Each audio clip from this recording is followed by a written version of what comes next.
music. There is no terrible way to win. There is only winning. We won't be out long. Take your time. Track's all yours. You ready? The name on the middle of that steering wheel should tell you that I was born ready. Hit it. Attaboy. Let me drive. I won't make a fool out of you. I got a message for all of them. Shake and bake. What does that do? Does that blow your mind? That just happened. These cars, you sit in a box, a coffin, gasoline all around you. It isn't like it being inside a bomb. It's tough enough being a girl on the track. Living in my dad's shadow doesn't help much. You have to be kind to the car. You feel the poor thing groaning underneath you. No race was ever won in the first corner. I'm gonna give you an engine, low to the ground, extra big oil pan will cut the wind from underneath you.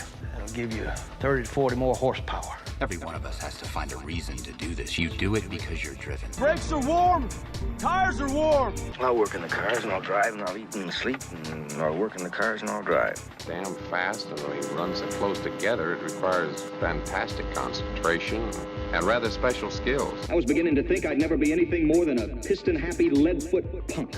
Then this starts to happen. If you're going to push a piece of machinery to the limit and expect it to hold together, you have to have some sense of where that limit is. Besides, the best drivers don't dwell on the future or the past. The best drivers focus only on the present. They could never have imagined it, those pioneers who invented the automobile, that it would possess us like this in our imaginations, our dreams. I'm gonna give you a fuel line that will hold an extra gallon of gas. I'm gonna shave half an inch off you and shape you like a bullet. Somebody put it in your mind you gotta be perfect every time out or you're a failure. Well, forget that. Just forget it. Racing is in my blood. I was put on this earth to race cars. I accept every time I get in my car. There's 20% chance I could die, and I can live with it, but not 1% more. No, Nicky, don't bring the percentages into this. Don't be a pro. The minute you do that, you kill what's good about this. You kill the sport. And at that speed, your reactions can barely keep up with these sudden changes in direction. You ready to put away your toys and grow up? You want me to work the pit and you drive? Fine, we'll try that. The car's a living, breathing thing, and she's alive. If any of us imagined, really imagined, what it would be like to go into a tree at 150 miles an hour, we would probably never get into the cars at all. None of us. Are you ready to become a real race car driver? I am just as good as anybody out there on that track, and I don't need anybody to win my races for me. I wish my daddy were alive to see this, to feel this. And when we get you primed, painted, and weighed, you'll be ready to go out on that racetrack. You hear me?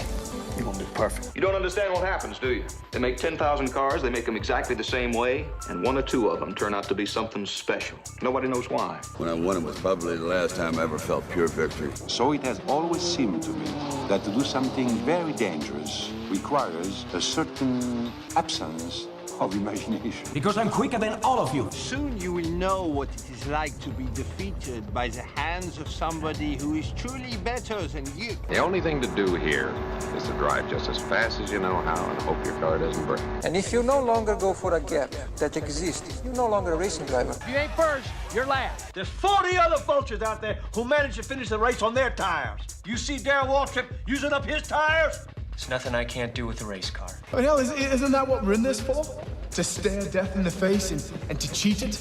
Come on, there's nobility in that. It's like being knights. Sometimes you could swear the whole thing's falling to bits. No pressure, nobody breathing down my back, just driving because I left it pure. On the other hand, I suppose potential problems are in the back of your mind all the time. So in many ways, I feel responsible for what happened. And You were, but trust me, watching you win those races while I was fighting for my life, you were equally responsible for getting me back in the car. You're so lucky. You sit there all closed in by machinery and bolts, precise things. There's hardly any room for you. It must be a nice, safe feeling.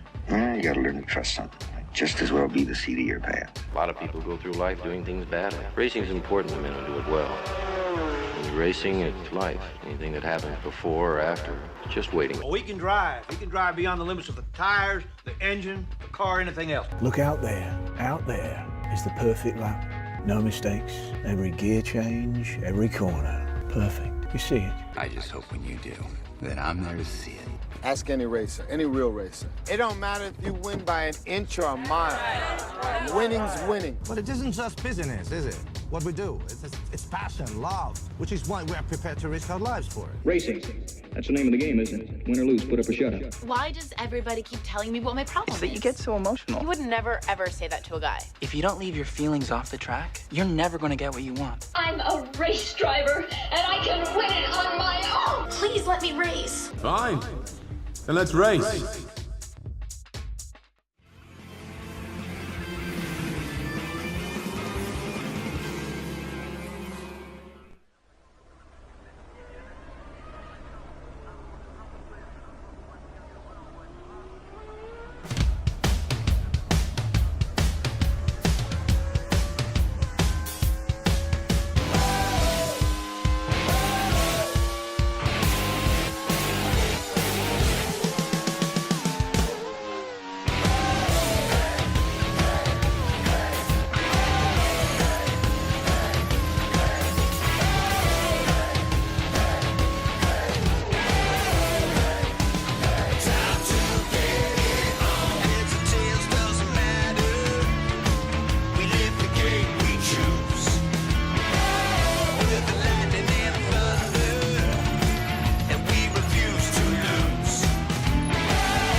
Good afternoon, ladies and gentlemen. We are here for round 8 of the Grand Prix World Series. We are here at Istanbul Park. This one is going to be absolutely fascinating.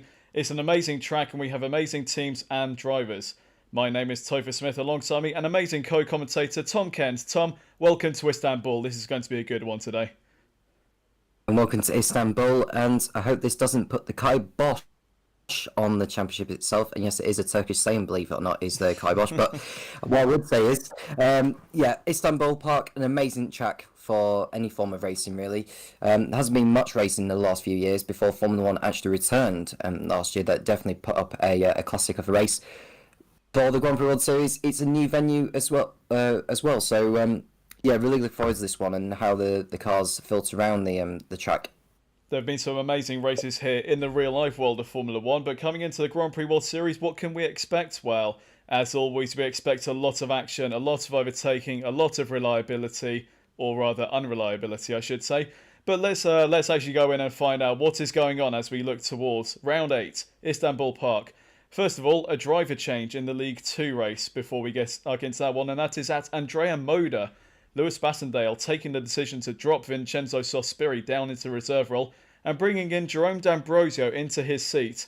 And Tom, I think it's fair to say on this one, Jerome D'Ambrosio definitely at least has the age advantage over Sospiri. Do you think he could play a better role this year? I think he can, and it's his first appearance in the Grand Prix World Series, isn't it? He didn't do any last year, so I would think D'Ambrosio should put in a stellar performance from considering where he's qualified in a really inferior car that is the Andrea Moda. 17th fastest he ended up, so I'd like to maybe see him within contention of going for some points for the Andrea Moda team, because they could well need that. Andrea Moda looking to make sure they don't finish at the bottom of the standings this season. They aren't that far off it at the moment. Fondametal and Ewan Gale holding up that honour at the moment. But at the sharp end of the League 2 drivers' table, Alexander Rossi holds on to his championship lead, but at the moment it's only on countback. He is on an equal 63 points to Marino Sato, also on 63 points. Sato yet to win a race in this campaign. And Tom, two drivers at the top of the standings, equal on points, only separated by one race victory. This is shaping up to be something mega this season as we approach the halfway mark. And with Kyalami, Adrian Sutil, Will Power, and possibly Helio Castroneves, we can't forget him, where he ended up, not just in the Indy 500 on Sunday, but also last time out in Kyalami, where he took the lead from, it was Marino Sato, wasn't it? He overtook in the closing stages, which saw him take that victory. So I've been looking forward to see if Castroneves can carry that form into this race, and if so, could he be a contender for the championship in League 2? So Castroneves proving to be an absolute force, not just in the world of Grand Prix World Series, as he won on debut last time out in Kyalami, but also in the real-life world of IndyCar. And we extend our congratulations to him for taking his 4th Indianapolis 500. What a race that was. It was thoroughly enjoyed by all. So Castroneves, 1 race, 1 victory. He's on 25 points in the moment, so outside of the top 10 as it stands. Where will he be at the end of this one? Will Power, his teammate, on 43 points in 5th place, ahead of Jose Maria Lopez, getting himself back up in the higher reaches of the championship table here. 42 points, 1 behind Will Power. Antonio Fuoco, fast but not necessarily reliable this season. 37 points to his name, but some may argue, especially Andrew Sampson, that he should really be within at least the top 3. Roman Grosjean, Pacific, 35 points, although himself and Alexander Wurz in 9th, not in their seats anymore, Tom. It's still quite amazing to think that 2 drivers who had very strong starts to the season are not actually racing anymore. And that opens the door for any other teams to line them up as replacements between now and the end of the season. So I don't think that it's all over for Grosjean and Wurz for good in the Grand Prix World Series. I still think they'll get their chances soon. And Dario Franchitti starts off a little bit on the slower side to Franchitti, but he's turned it around in recent races and a podium to his name already. He's up there on 32 points, got himself up into the top 10, has the Scottish IndyCar legend. Looking to the teams now in League 2, Leighton House, 115, LaRousse 113 and Life 112. Tom, as I've said already, it's the halfway point of the season and we have 3 teams separated by 3 points. And there's quite a jump between them and HRT in 4th place. So you have to say that HRT are going to be the closest challengers to those top 3 teams. Now remember, the top 3 teams at the end of the League 2 campaign get promoted to League 1 for next season. So at the moment, Leighton House, LaRousse and Life, the 3 Ls, or triple L, are looking very, very strong to book their places in the top level for Season 3. But looking to do something about it, HRT, as Tom just said, 78 points for them in 4th place. Eurobrunner on 63, Lopez getting his season turned around a little bit, so maybe they can start to challenge HRT in the coming races.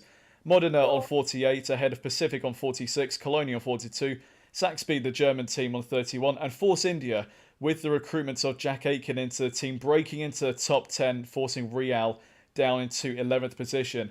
And with Force India, Tom, what sort of season could they have potentially had they brought on someone like Jack Aitken earlier on in the season, do you think? I think they would have been up there with the likes of Eurobrunner and Modena. I don't see them being in the level I wouldn't have seen them in the level with where Leighton House, the recent Life are, but similar to where HRT and Eurobrunner are, so perhaps in that region of the field. So, I'm thinking Ed Spencer will be very, very conscious of his options going forward, because there are rumours going around about Martin Brundle's future at the Force India squad, and at the young drivers test he's trialling Sergei Sorokin as a potential replacement. So we'll have to wait to see what comes of the young driver test. We will give you more details of that later on. That is for next week. This week we're focusing on round 8 of the championship. This is for championship points, and let's head down to the grid and find out who will start where for this Istanbul Grand Prix. It is a pole position, surprise, surprise, for the Life team. Marino Sato on pole position ahead of Dario Franchitti, 0.2 of a second separating those two. Will Power and Helio Castroneves make up an all Leighton House row 3. They will be row 2. They will be looking to extend their championship advantage today. Antonio Fuoco ahead of Will Stevens on row 3.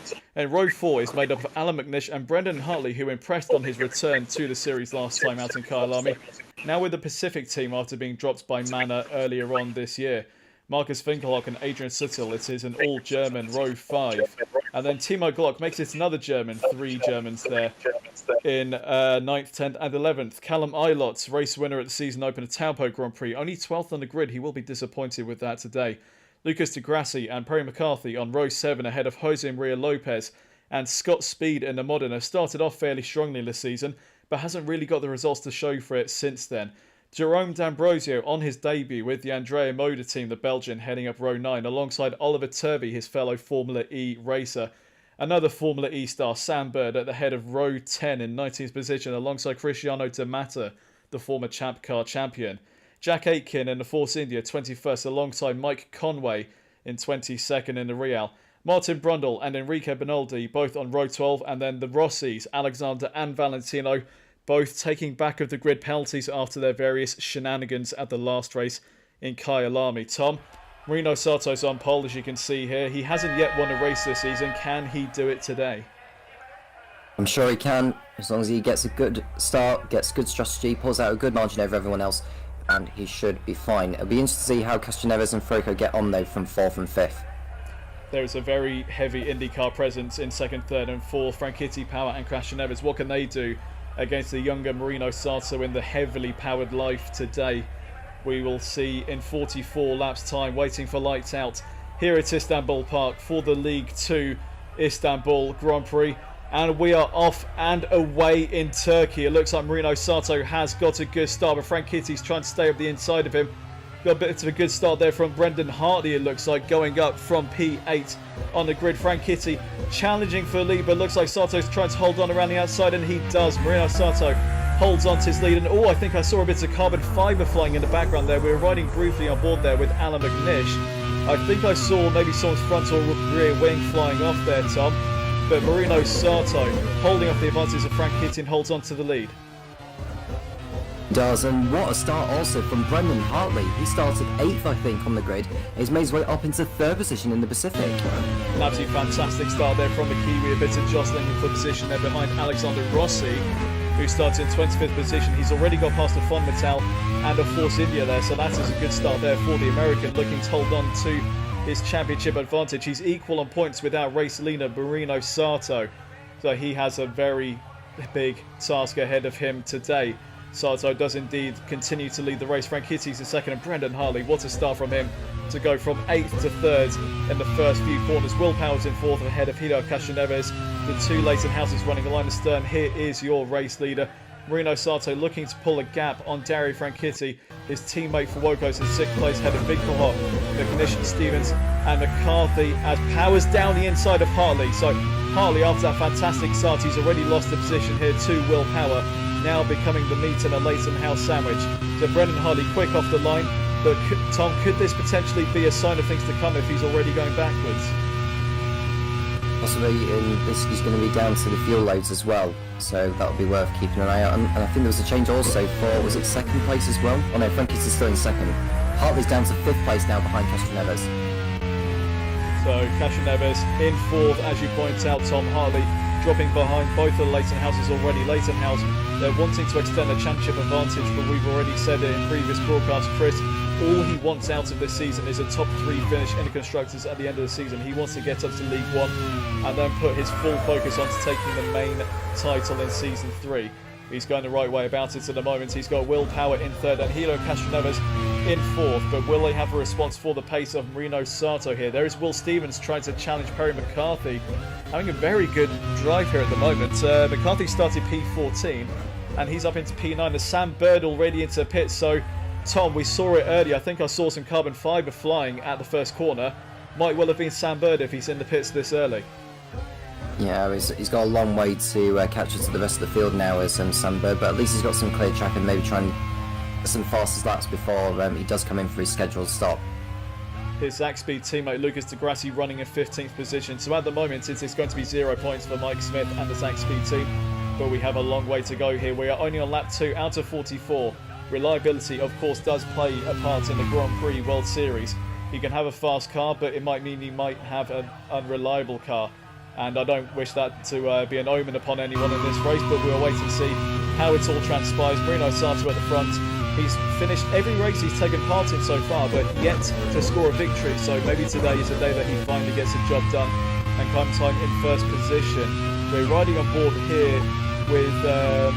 I'm trying to work out who it is. It's not Will Stevens. It's Scott Speed. Thank you very much. Scott Speed. I was trying to work out who was in front of him. It is indeed Timo Glock in the Pacific. Here it's Adrian Suttil trying to go round the outside of Jose Maria Lopez in Eurobrun, and he gets the job done even before the corner. Lovely move there by Adrian Suttil, who is a championship leader, championship contender this season, but not really making the most of it here in 11th position at the moment. He will want to get up into at least the top 10 and bring home some points today. Marino Sato 139.292 for the fastest lap. He is pulling away from Dario Franchitti as a gap of 1.6 seconds to the Scotsman at the moment. So at the end of lap 2, Sato, Franchitti, Power, Hartley, Castroneves, Fuoco, McNish, Winkelhock, Stevens and McCarthy. So Sato extending the gap. It's a 1.6 second margin between him and Franchitti at the end of the last lap. to begin to pull away. We saw Brendan Hartley get back through on Castroneves, so Hartley put himself back into contention for a podium here. And Froco has not made much progress from where he started. He started 5th on the grid and he's down to 6th place. And I wish we could have a look on the dashes as to what strategy each driver is on. So Sato could be on a maybe bit of a lighter fuel load here, while Froco could be on a heavier one. The life car is the most powerful car on the grid, but as we said before, Tom, if you put more power into the car, it will come at the cost of potential reliability. So while we don't wish any sort of reliability issues onto any of the cars out there, it has to be said that maybe that life car is a bit more susceptible than others. I just want to have a look at the HRT because Frankfurt is under pressure now from Will Power behind him. Will Power get into the slipstream with HRT on this back straight? Probably too far back to have a go, but it's quite a long straight, so he may just do it at the last moment. So looking at the YouTube live chat, hello to everyone who is watching along with us today. Double Bubble Disco Queen, better known as Gemma Dixon, the new team principal of the Scuderia Coloni team, taking over from Chris Buxton a race or two ago. She's happy that both of her drivers were in the top 10, but saying that it won't last long. Well, not with that attitude, Gemma. Come on, be a little bit positive about it.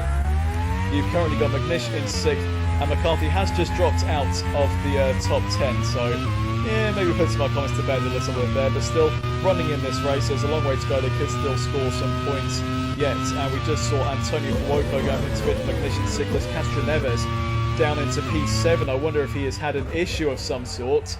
He hasn't been overtaken by Winkelhock yet, so maybe he's just made an error somewhere that has cost him a couple of positions. We didn't quite see what went on there. We're looking at one of the Fon Metals. I think that is Cristiano D'Amata. Ooh, a little bit of a lock-up there from someone just in the foreground there. There is D'Amata ahead of Jack Aitken in the Force India. Aitken, we were expecting to be a bit further up the field today, as we've said many times, Tom. Still a long way to go. Anything can happen. Aitken, he scored in all of the races he's done so far. He will want to make it to full house today. Sure will do. And Sato continuing to lead 2.4 seconds as the gap now as Power goes down the inside from Kitty down into what looks like turn 9. That is a lovely move there. It's textbook from Will Power into slipstream of Frank Kitty down the inside into braking zone, and he pulls off and moves into P2 as Timo Glock doing a carbon copy move there on Perry McCarthy. So McCarthy, he was running in the top 10 earlier, now down into P12, and Glock looking to get himself back onto the points table this weekend. There is Will Power now into P2, 2.8 seconds behind Bruno Sato and Levis. Winkelhock's looking to challenge Will Stevens there up the road. Froco's looking down the inside of Brendan Harley, but Winkelhock getting out of it on Will Stevens, thinking better of it, biding his time. Maybe save the opportunity for a better one next time around. So Brendan Harley under attack from Antonio Fuoco up the road. Fuoco, now he's settled into rhythm. He's looking to make the power of that life car work as best as he can and get up into P4. Life team would love a double podium here today. Andrew Sampson's aiming for promotion into League 1 for next season. If you don't know how it works in the Grand Prix World Series, this is the League 2 race, and at the end of the season, the top 3 teams in the Constructors' Championship will be promoted up to League 1 for Season 3. And in the League 1 race, it goes the other way. The bottom 3 teams at the end of the season will be relegated down into League 2. It's all to play for, Tom. Certainly all to play for, and Brendan Hartley, given the season he has had, he's got nothing to lose. Pacific are not really in contention for promotion right now, but with Brendan Hartley in 4th place, considering that back of the grid drive he had last time out in Kyalami, if he can produce that kind of performance here, then that would be fantastic to see. So Brendan Hartley, he was dropped actually by the Manor team. He was with the Manor team in League 1 last season, and he ended up as vice champion, which got him an obvious retention into Season 2. But a poor start to the season, Hartley didn't really get any results to write home about. And Sam Hall, the rather draconian team principal that he is, took the rather sensational decision to drop Brendan Hartley from the team. He was not at all happy with him. And Carter McCollman of the Pacific team decided to take him up on his free agent status, give him a drive in League 2. It was a bit of a step down in terms of going from League 1 to League 2, but Brendan Hartley taking the opportunity with both hands, and as you pointed out, Tom, went from the back of the grid to a 3rd place finish last time out in Kyalami. It was a major way to announce your re-arrival back into the Grand Prix World Series, and at the moment he's running in P4, so Hartley showing that he does indeed have the speed. He's proving a point here to Sam Hall, basically saying, you should not have dropped me. I have got the speed. I can get the job done. So will Sam Hall potentially be ruining that decision? I mean, only he can tell us whether he is or not. But anyway, at the front, Marino Sato 3.0 seconds now over Will Power, who we're looking at now, who has a gap of 1.5 over Dario Franchitti. There he is. So Will Power pulling out the gap a bit after getting the move done a lap or two ago. Brendan Hartley, as we've mentioned, in 4th place, but 3 seconds behind these two fighting IndyCar stars here. And Tony Fuoco just saw a glimpse of it in the background there, right behind Brendan Hartley and looking to get that 4th position off of the Kiwi.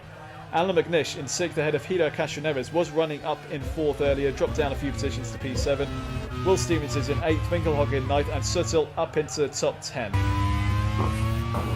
Just looking at Enrique Binaldi down at the back, only Sam Bird is behind him, but at least all 26 drivers are still circulating around the Istanbul Park circuit. Now on the last lap, Hartley and Froco were side by side with each other. Hartley was able to maintain that position, so I'm sure that Froco will be back for more. I'd like to think the live car will be ahead of him at some point. Well, here is the move, Tom. Antonio Fuoco down the inside of Hartley at turn 9, and he makes the move stick. A lovely move there from Fuoco. It seems like that particular corner is a favoured overtaking spot for these drivers. The run out of turn 8, if you can get a better run than the guy you are chasing out of turn 8, then you have a really good chance to make it work down into turn 9, and that's at least 3 or 4 overtakes we've already seen down into there this race, and we're only on lap 6 at the moment. And Alan McNish looking to get the job done there on Brendan Hartley as well. So Hartley, he had a really good start from 8th to 3rd off the line, now going backwards a bit, so a good start, but maybe a bit of a heavier fuel load at this moment in the race. He's struggling a little bit for race pace with McNish, Castroneves, Stevens and all right behind the Kiwi, but he might be on a different strategy to everyone else that could play out rather differently towards the end of this race. I don't know whether I'm being really geeky here, Topher, but do you realise when aren't you being geeky, Tom? When aren't you being geeky? I was just going to say, you know where the last corner is? Did I see like a traffic light system that's like on top of it? There's obviously one on up in a straight, but I thought I saw a traffic light system on the last corner. Not that I noticed. I will look out for it next time we come around there, but I've been looking at the cars rather than the track side. So we're currently about halfway around the lap, so I will look out for that when we come round to the final corner, Tom. They're now going around turn 8, the quadruple apex left-hander. The drivers absolutely love this corner. It's a real challenge, but one mistake and you're right off into the runoff area. Now into turn 9. Here is Marino Sato through 9 and 10. Sato with a gap of 2.9. He's lost a little bit of time to Will Power behind him, who the gap stays at 2.9 at the moment, as we now look at Alan McNish, who was right up the back of Brendan Hartley a lap or two ago, has fallen back a little bit now, and he's now under pressure from Helio Castroneves, our debut winner last time out in Kyalami. He wants to put in another strong performance. Now we're coming up to the final set of corners here, so I'm going to look out for your traffic light system, Tom, to see if it is here. I'm not sure if we'll see it. Well, we won't see it right now because we've cut to Will Stevens, so hopefully we will stay with this outboard shot of Will Stevens going around the final corner now. There's a Eurobrun and the HRT and the Pacific there. I haven't seen anything, Tom, so I'm afraid to say I'm not really sure what you're talking about right there. It could just be that I just simply haven't seen it. You know that board? You know the board that you can see on the start finish straight? There's actually the same board on the last corner as well when the cars go through it, so you probably need an onboard view to actually see it. Okay, I will keep my eyes peeled for that. We're only on lap 8 out of 44, so there's plenty of time to play hide and seek with the traffic light system there. Marino Sato 3 seconds ahead of Will Power. Franchitti's falling behind Will Power now. The gap is now 2.7 seconds. Antonio Fuoco, a couple of laps ago, he's into 4th, past Brendan Hartley, who's now 0.7 of a second ahead of Alan McNish. He's got a little bit of a gap there to the Scotsman. Not really any immediate danger behind from the Scuderia Coloni. It's a little bit as you were at the moment with the drivers. We had a few overtakes earlier on, but now the drivers just settling into rhythm, making sure that they can make the cars last as long as they can until the first round of pit stops. I would imagine that the optimal strategy around here, Tom, would be a 2-stop strategy, which, if it is the case, we might see drivers start to pit maybe between laps 10 and 15, I should imagine. Yeah, I was thinking like lap 12 up to 14, but we'll see. You can see a move there from the Andrea Moda of Valentino Rossi diving to the inside. Is that his teammate? Yeah, it's his teammate. He's going past Jerome D'Ambrosio there. So D'Ambrosio, he did a great job in qualifying, starting in P17. Valentino started at the back because of the back of the grid penalty he picked up from the racing Kyalami. But Rossi's doing a fantastic job here. He's into 20th. D'Ambrosio's down to 21st. Maybe just taking a little bit of time to get up to speed in the Grand Prix World Series, with D'Ambrosio down 4 positions in this race already. That's not the way the Lewis Bassendale and the Andrea Moda team would have envisaged it when they decided to replace Vincenzo Sospiri with the Belgian former Formula 1 and Formula E racer. He's now the deputy team principal of the Venturi team in Formula E, hanging up his racing helmet, at least in real life anyway. He's now put on his racing helmet again in the virtual world of the Grand Prix World Series. So Salto's gap to power is pretty much stagnating to 3 seconds. Froco pulling away from Hartley now, so the pace of the life is very much showing, as Froco's now, I'm just looking at the gap actually, it's over 2 seconds behind Franchitti, so he's still got some ground to make up between him and the Scot. You can see Will Stevens behind. Oh, a little bit of a moment there from Will Stevens. Got a little bit squirrely through the middle of turn 8. You can see a bit of a lock up there. But holding on to it, that is one place, Tom, where you do not want to have a moment like that. No, most certainly not. And ahead of him is Castroneves, who's going to be all over the back of Aaron McNish as they come down the right-hand kink of turn 10. Small right-hand kink of turn 10. And can Castroneves get in front? We've cut away from it, unfortunately. But we may be able to see the result of it. So Marino Sato still in the lead of this race. There is Brendan Hartley, who has got McNish and Castroneves right behind him. This is turning into a 3-way fight for 5th position here. There is Adrian Sutil getting up behind the back of his compatriot Marcus Winkelhock. So Winkelhock, the better of the 2 Euro runs at the moment. It was expected that Lopez would be the stronger out of those 2. But Winkelhock, for me, Tom, he's been one of my drivers of the season actually, because we weren't giving him much credit going into this season. But he's put in some absolutely stellar performances, and he even picked up a podium in, I think it was Adelaide, where he got a podium. So Lopez is ahead in terms of points in the championship through more consistency. Oh, Jerome D'Ambrosio's out. So our rookie driver this weekend in the Andrea Moda, his debut in the Grand Prix World Series, has only lasted 9 laps. The Belgian pulls over to the side of the circuit. It looks to be a mechanical issue there for Jerome D'Ambrosio. Oh, that's a real shame, Tom. It was a gearbox issue as to why he's pulled off there. But yeah, out of his first race in the Grand Prix World Series. It's a shame there for Jerome D'Ambrosio, but I'm sure he'll look back on that as valuable experience, and perhaps that drop in pace he had after he got overtaken by his teammate. That could well explain it all. Well, it's up to Lewis Bassendale to decide how he wants to look at that. D'Ambrosio did do a good job in qualifying, putting his Andrea Moda in P17, which, it has to be said, is one of the better performances we've seen from the team in terms of qualifying pace this season. So Lewis Bassendale may be looking quite favourably upon D'Ambrosio after that performance he put in. Mechanical issue, the gearbox packing in, not his fault. Not a lot that D'Ambrosio can do about that. So the Belgian becomes our first retirement of the races. Castroneves under attack here from Will Stevens in the Modena. So Castroneves was looking to get past McNish earlier. He's gone defensive on Stevens and he's kept hold of P7 for now, but Stevens looking very racy at the moment. This 3-way fight for 5th place is now turning into a 4-way fight, and this is what we want to see, Tom. We want to see drivers jostling for position, trying to outdo each other, putting in defensive moves, going on the offensive. This is fantastic racing so far in the League 2 race. Most certainly so. And looking at that's Mario Sato, who's just continuing to lead at the moment. I'm looking at Froco's gap to Franchitti. It's come down now to 1.7 seconds. So Froco slowly but surely wheeling in on Franchitti. And the gap between Sato and Power still staying around 3 seconds on the nose. We're going through the next sector split, and yeah, it's still 3.0 seconds between those two. So Will Power here maybe just trying to make his tyres and his fuel last a bit longer to put himself onto a better strategy. As Valentino Rossi, he's looking so racy here today. Maybe that back of the grid penalty he picked up sort of woken him up a bit. He's really fighting through the positions here. We saw him overtake his teammate Jerome D'Ambrosio earlier on, and he's now right up the back of what I think was both of the Reals there, Mike Conway and Oliver Turvey. Rossi's looking down the inside there of Oliver Turvey, and coming very close to contact there. Turvey closing the door and saying no to the Italian MotoGP legend. He's trying to keep him behind there.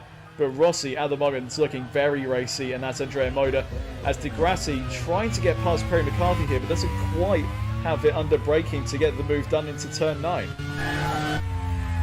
So Di Grassi behind the Coloni, who just cuts away from it actually. So Di Grassi looking to get the job done. Mitnish likewise on Brendan Hartley. And Castroneves is now behind Will Stevens. So Castroneves is going backwards at the moment. So if he gets on that traffic light system again.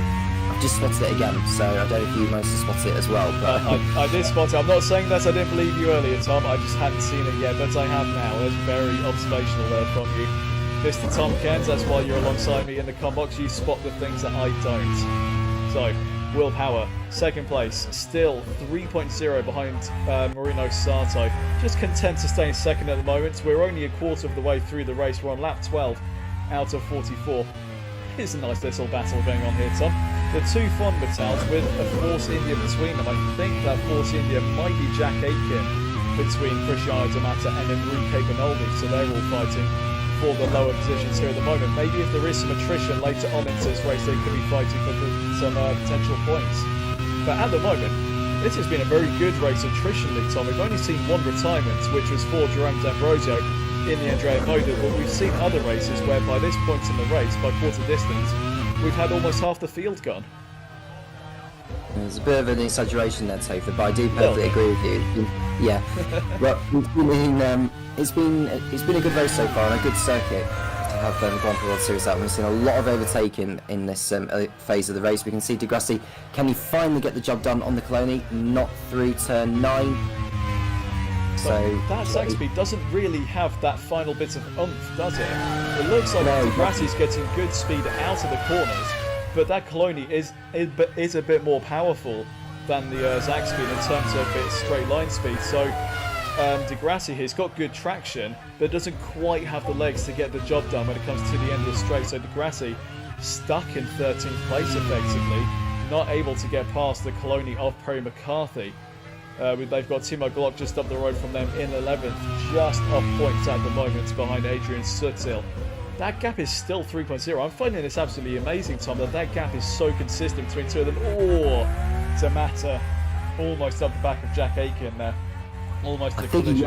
I think he actually touched him, Topher. I think he touched the rear end of the Force India as they going through the apex, but he managed to get away with it. You can see that the gap visibly coming down now between Kitty in the HRT and Froco in the life.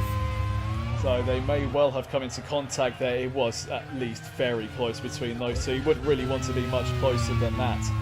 Motorsport Mike getting in touch on the YouTube live chat saying, I remember the days they asked fans to give Turn 8 a name. Well, if I'm being completely honest about Turn 8 at Istanbul Park, I know that Turn 8 is a little bit of a basic name when it comes to Formula 1 circuits and such. But when you think of Turn 8, you instantly think of the Istanbul Park circuits and just how great a corner that is. So, Tom, I'm not going to ask you to give a name to Turn 8 or anything, but I think it has to be said that Turn 8 has just become that iconic a name when it comes to this circuit.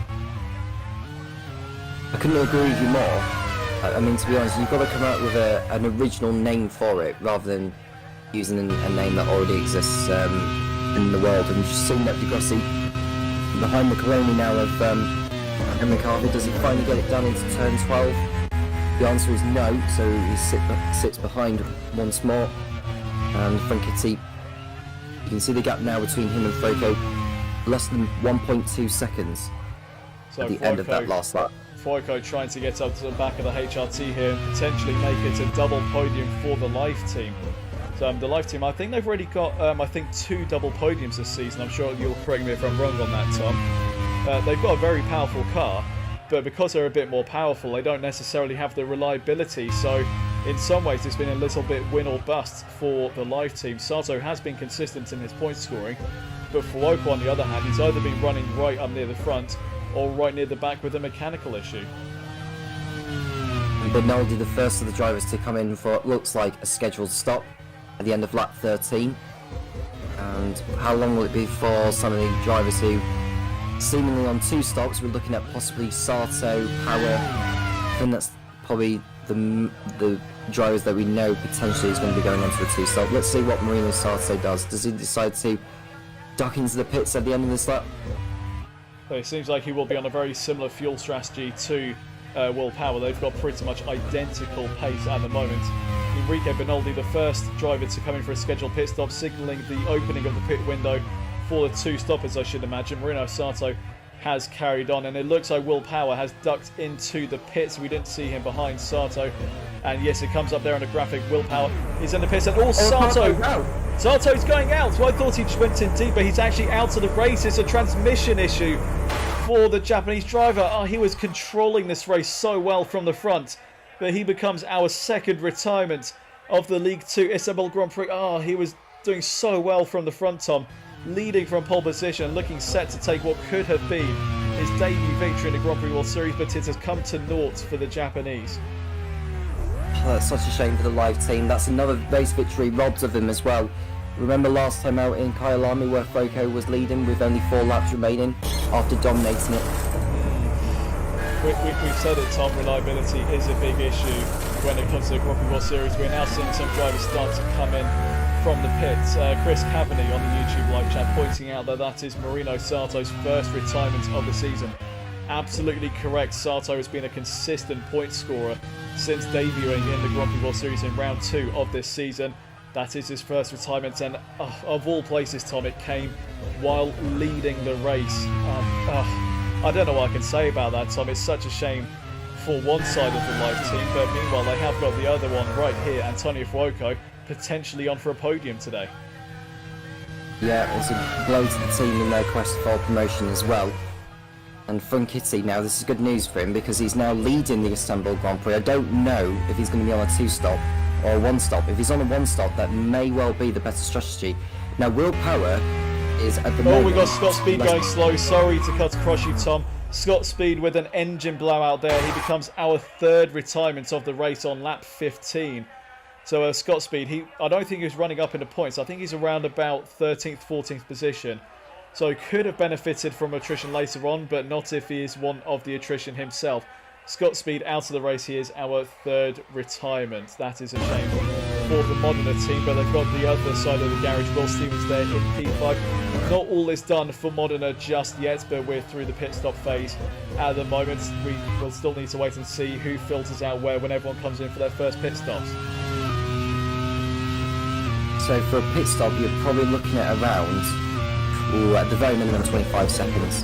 Because remember, Will Power was ahead of Franchitti around about 6 seconds, wasn't he? So I would say 27, 28 seconds is my bet. Let's say 28 for just to play it safe.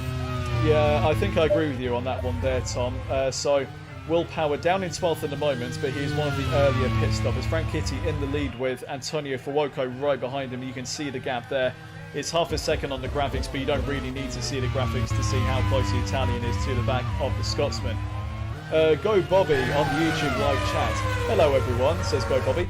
Hello back, Go Bobby, one of our very well-respected partners here at Downforce Radio. You can see their logo on the graphics to the right-hand side alongside Scale Extra, Advanced Construction Scotland, Clapham North, GoBobby.uk, GT Omega Racing, Stopwatch Hospitality, Motorsport Days Live, iRacing.com and Heel Treads. And Tony Fuoco, a little bit of a moment there as he came into pits, but he gets it all sorted out and pits from P2. So go Bobby, hello, thank you for everything you do. Hope you're enjoying the broadcast so far. Fuoco Tom is into the pits. So Fuoco will be looking to get out in front, I would say, where Oliver Turvey is. So around about Oliver Turvey, says Tom. I think he might be bang on the money with that one. That's Timo Glock. Also into pits right here in the Pacific. He's run that car very dry, only 1 lap of fuel left, so couldn't really have gone much further than that. He's put up 15 laps of fuel, which will take him to around about lap 32. So Timo Glock on for a 2-stop strategy here, it seems. Fuoco going for the same one as well. Here is Will Power all over the back of Perry McCarthy, who's proven a bit difficult to overtake so far. And looking at your prediction for Fuoco, Tom, he's actually come out well ahead of Turvey. It's about 11 seconds between those two. So Fuoco out in P12 behind Jose Maria Lopez. Fuoco looking good for a podium here today once he filters back towards the front.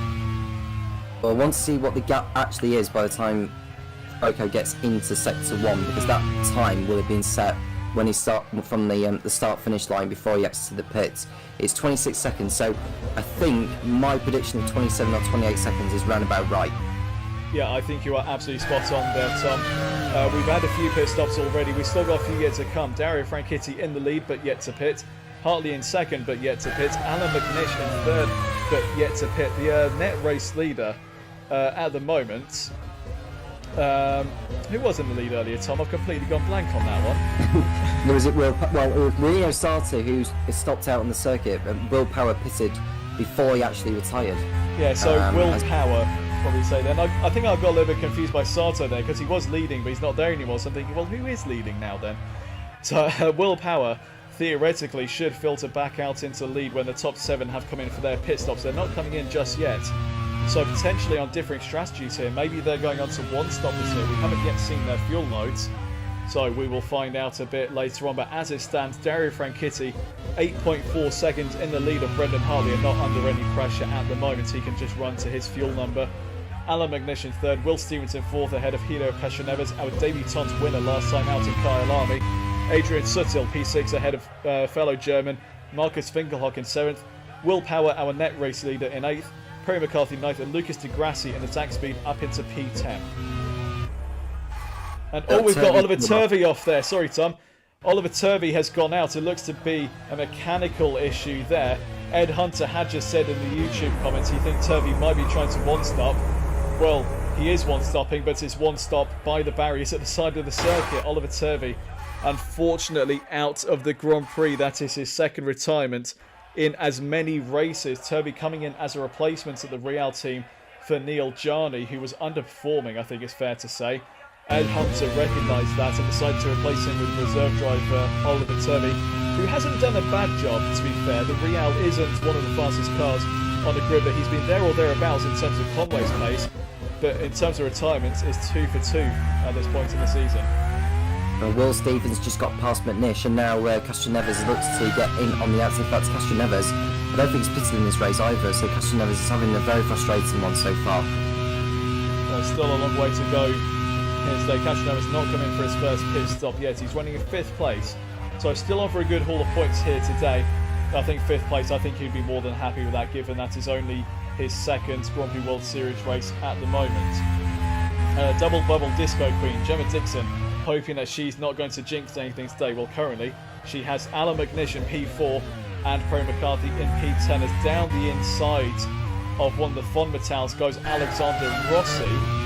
But he's looking to get himself up into the top 15. He's not even in the top 15 at the moment. And this is a guy who's leading the championship. So I'm not really sure what's going on at the moment with Alexander Rossi, Tom. He had a great start to the season and picked up a victory. Before I go down the inside of McCarthy and into the P10 there.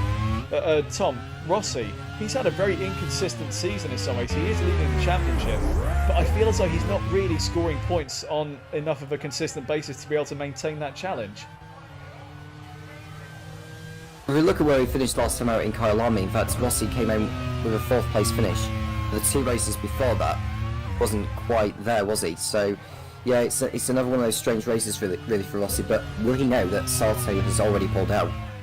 I imagine that the team would have told him that Sarto is out. They'll give Rossi a little bit of extra incentive to get back up into points competitions and make full advantage of the fact that the guy who he's equal with points with in a championship is out of this race.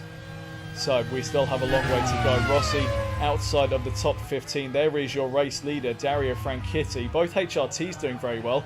They've got 1st and 6th at the moment. McCarthy now under attack from Jose Maria Lopez, the Eurobrun, down the inside into turn 9, and a lovely move there from the Argentine David Juntz, the team principal of the Eurobrun team. Would love to see that, but even better, he'd love to see him actually up in the points. As Timo Glock is on fire, it's another retirement in this race. Timo Glock, his engine has said no more in the back of that Pacific, and he becomes our 5th retirement of the race. Oh, a little bit of front wing damage as he got across the grass there, but Timo Glock pulls off to the side of the circuit in a blaze of not so much glory in that Pacific. His return to the Grand Prix World Series, and it's not going very well as it is. Lopez is out as well. So Lopez has gone off as well. We're not sure what's happened to him. Hopefully we get a replay, should do. It looks to be another mechanical issue there. And he's even been punted up the back there by one of the LaRousses. That will have been Alexander Rossi who's punted him off there. So Lopez, having his own mechanical issue, doesn't get off the racing line and gets in the way of Rossi. I mean, Tom, how do you read that one? I think that's probably more on the blame of Lopez for not getting out of the way of Rossi.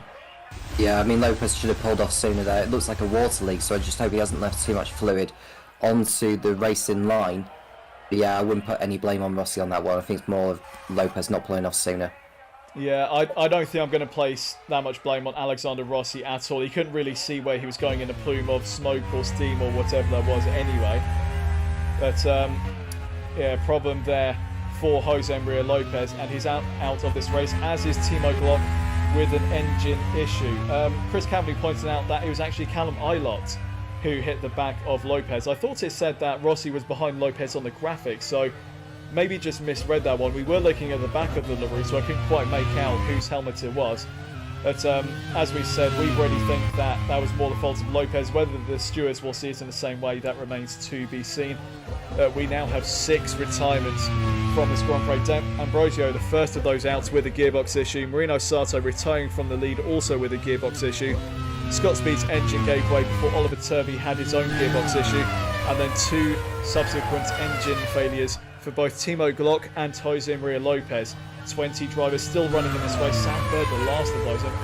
Bird running down in P20 in the Zach Speed. We know that Bird is better than that, but the Zach Speed not really showing the speed that it needs to at this moment in the season. Chris, they've got Degrassi currently running up there in P9. Sam Bird, he had that issue earlier and he hasn't really made any headway into the advantage of those ahead of him. Now here's an opportunity, Topher, to find out who is setting what. This is a good comparison actually. So Franchitti and Hartley, who have been out on the tyres they've been on since the start. Will Stevens just come into the pits from 5th place, so we won't see his lap times.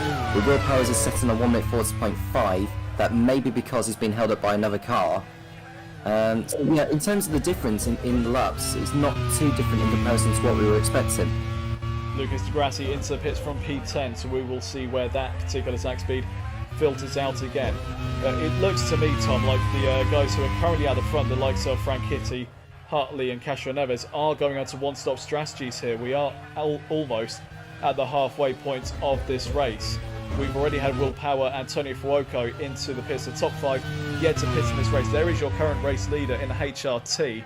So John Monroe and his team going for a different strategy to those around them at the moment. Will it pay off? We still have half of the race to go. So we are on lap 21 out of 44, nearly at the halfway mark here in the League 2 race of the Istanbul Grand Prix. Now Franchitti, 9.8 seconds over Harley. He's under no pressure whatsoever, is the Scotsman. And with this clear out, he will want to make that work as best as he can if he is to win this race. We haven't quite yet seen what the difference is going to be between the 1-stoppers and the 2-stoppers. We will find that out later on in this race as the laps count down towards the end. We're riding on board now with Helio Castroneves, now a 4-time winner of the Indy 500 in the real life world of IndyCar. And an absolute mega victory that was, fighting off Alex Palou into the final stages of the Indy 500. A great race by him. How's he going to get on today in the Grand Prix World Series? Well, he won last time out in Kyalami.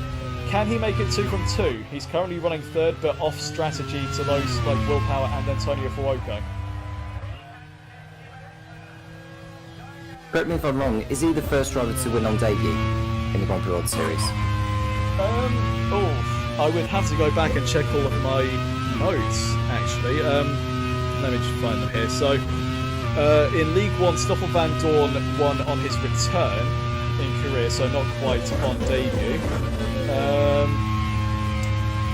Callum Ilott won on debut in the season opener of League 2, which is pretty inevitable given that it was a new league, new drivers coming in. So that one was technically a debut win, but because it was season opener, it doesn't quite work in the same way as that. Grosjean won in his 2nd race in the Grand Prix World Series, as did Antonio Fuoco. Will Power won in his 3rd race. So I think you are absolutely spot on there, Tom. With the exception of returning drivers and like race 1 winners, Helio Castroneves is so far the first driver to win on debut in the Grand Prix World Series. Very good observation there. Yeah, so if Castroneves was to take victory today, that would be the first driver to win 2 races in his maiden 2 outings. well, he's currently running a P3, but his teammate Will Power on a different strategy, as Frank Kitty is now into the pits. So our current race leader into the pits for what looks to be a one-stop strategy here. So John Monroe actually just tuning in the YouTube live chat to see how his HRTs are getting along, saying that he's improved his workday. Well, we still have a long way to go here, John. Frank Kitty in the lead because of the pit stop phase. Our next race leader is actually Will Power, but he's on a two-stop strategy, whereas Derek Frank Kitty appears to be on a one-stop strategy. So will that play into his advantage later on when Will Power comes in for a second pit stop? We've also got Hartley and Suttil now in the pits as well. Helio Castroneves, we were just talking about him, Tom, now in the lead but yet to make a pit stop of his own. So this is an opportunity for Castroneves to use this track position and pull out as big of a margin as he can before he comes in for his last stop. I don't know how much fuel he's got left in the car, but what I do remember is that, you know, the two stoppers who came in, one driver put 12 laps of fuel in and another put 15 laps of fuel in. So with that being said, I can only imagine that Castroneves is going to have only... I mean, he's not stopped yet in this race, has he? No, he hasn't yet. We are expecting him in this lap or maybe the next lap. We haven't seen what the digital readout is on his dashboard. He's right behind a back marker here. I think that's Marcus Finkelhock, is it? No. It's Will Power. It's Will Power. Oh, it's Will Power. So look at the other. They've got quite similar helmets, has Will Power and Helio Castroneves. Sometimes it's a little bit difficult to tell them apart. But Will Power down the inside of Marcus Finkelhock. You see why I said earlier that I'm really glad that Tom's alongside me, because he spots things that I don't. So that is indeed Will Power down the inside of Marcus Finkelhock, and he takes second position. Finkelhock is yet to pit, I believe, as Castroneves is now into the pit. So Will Power now into the actual lead of this race as Helio Castroneves comes in for his one and only pit stop. So Will Power will go through, Antonio Fruco will go past Castroneves, as will Dario Franchitti. Can Castroneves get out in front of McCarthy though? I don't think he can he? No, he can. McCarthy's in the pits. Perry McCarthy comes in. He appears to be on a one-stop strategy as well. He should drop out of the top 10 as a result of that. Castroneves comes out around about McNish. It looks like Castroneves has just beaten McNish out of the pits. It looked like they're right beside each other looking at the graphic, constantly swapping between 7th and 8th, but Castroneves is ahead of McNish. I think that would be rather crucially, actually. So there's one less car for him to overtake if he wants to get up into a podium position here today. And there is your top two, Will Power and Marcus Finkelhock, half a second between them. Fuoco's up into 3rd place. Franchitti now in 4th, having taken on his pit stop. Will Stevens into 5th place. Brendan Hartley's in 6th. Castroneves 7th. McNish 8th. Suttil 9th. And Alexander Rossi in 10th.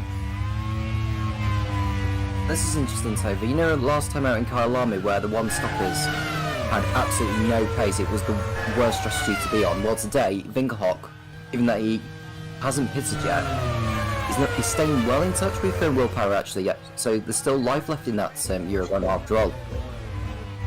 So it's a great drive so far from Marcus Finkelhock, as you pointed out, Tom. A little bit of an underrated choice, I think. Finkelhock's now coming into the pits. So Finkelhock's run at the front comes to an end. Look at Tommy's here. I imagine he might come out between Suttil and Alexander Rossi. We reckon it's around about maybe 27, 28 seconds for a pit stop here. So Finkelhock's still going to be running in the top 10, which will please David Junt, considering he has one driver out of this race and the other one on with some points. So he will hope that stays that particular way. Fuoco, 3 seconds now behind Will Power. Franchitti, 7.1 seconds off the lead in 3rd. We're now on 25 out of 44 in terms of laps.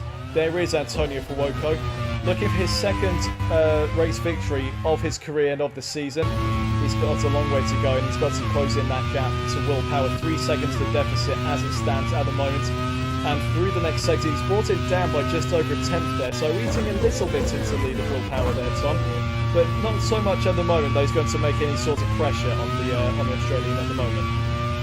No, and they've still got another pit stop to make, whereas Dario Franchitti, he can go to the end, I think, now, with the tyres that he's on. So Franchitti, you have to say, is now the favourite to win this race.